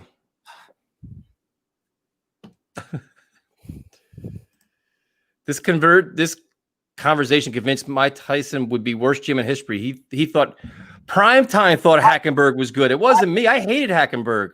I thought that. Come on, Michael. I own it. I own all my bad takes. Come to me tonight. I own them all. Why am I getting attacked now? I don't know. Because you're killing Sam. That's why. Did you guys see the interview with Joe Douglas on the Michael K show? Primetime did. I did. and I did not like it personally. I know some people were more impressed with that one than his actual press conference. I thought they were hammering away with much more difficult questions, and he just didn't really have an answer for a lot of them, and too much voluntary praise for Adam Gase. I got to take a piss. We'll do 2 more. We'll be done. Well, I got to go. Go. Testaverde or Sanchez, who's a better quarterback? Testaverde. Yeah, has to be Testaverde, at least for the time he was here. I mean, Sam had a great team around him, but Tyson is just accepting the reality of the NFL. He's damaged goods. Darnold is damaged. Prime time. So was Alex Smith. And 6 years later, when Jim Harbaugh got him, he was fine. Prime time, Monday, 8 o'clock, live stream.